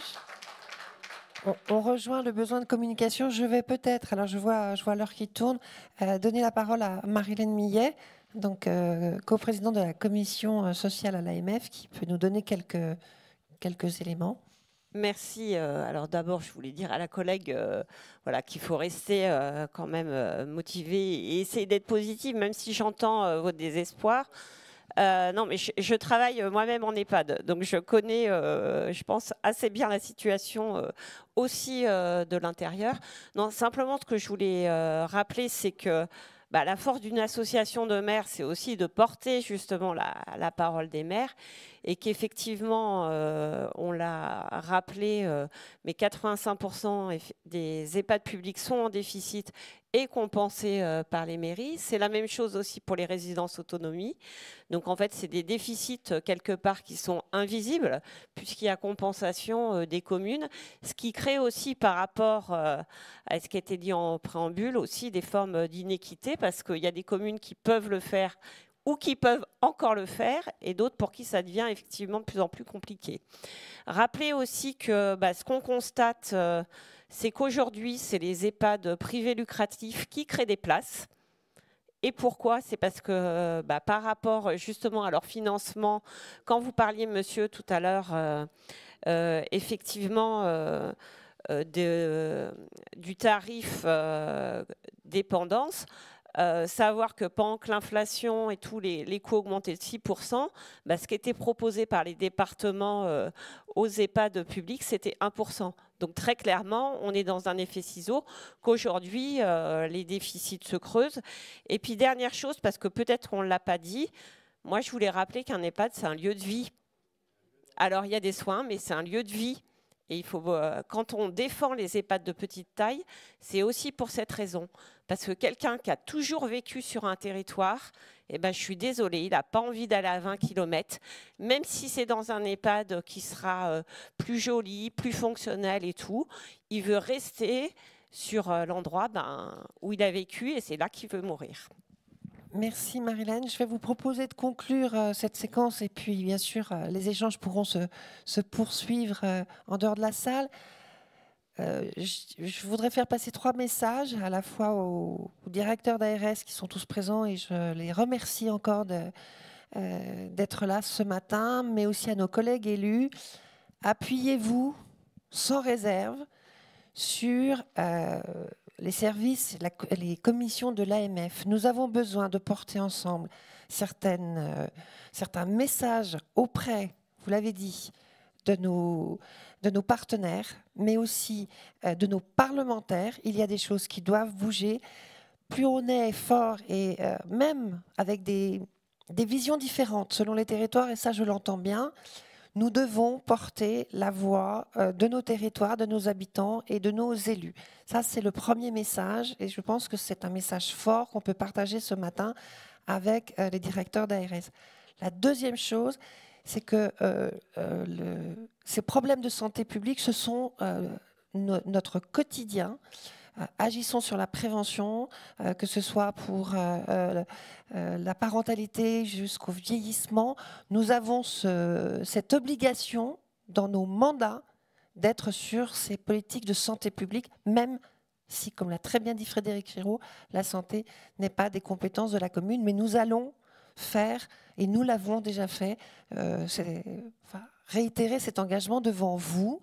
Et puis le troisième message, c'est n'hésitez pas, en tant qu'acteurs fondamentaux de la santé dans les territoires, avec bien sûr les départements, bien sûr avec la CEPAM, à solliciter vos élus, à les interroger, à aller sur le terrain. Vous serez toujours très très bien accueillis. Essayons d'agir en amont des problèmes, en dehors d'un tribunal.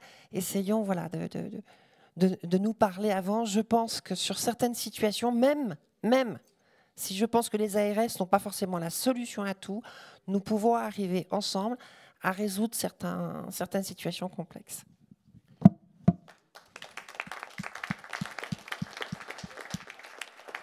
Et je dirais pour compléter, Claire, tu t'es adressé aux DGARS en leur rappelant de s'adresser aux élus, de venir les voir. Je pense que pour nous, quand nous siégeons dans les CTS, quand nous sommes désignés dans les conseils d'administration des ARS, allons-y, ne faisons pas la politique de la chaise vide, siégeons, animons les débats, remontons les sujets, faisons le lien avec nos collègues maires et créons ce dialogue exigeant, constructif et partenarial avec nos DGARS. Faisons connaître à nos collègues le nom des délégués départementaux des ARS que chaque maire devrait avoir dans son téléphone. Plus on se parlera, plus on se connaîtra, plus on aura la capacité à affronter ensemble ces problèmes qui sont réels, qui sont cruciaux, qui sont devant nous. Et les DG ARS l'ont compris, les maires ne lâcheront pas les questions de santé. Nous montons en compétences et nous montons en exigence dessus. Mais vous avez raison, Didier Jacques, vous avez parlé de partenariat. On ne fera rien si on ne le fait pas ensemble. Merci. Merci à toutes et à tous.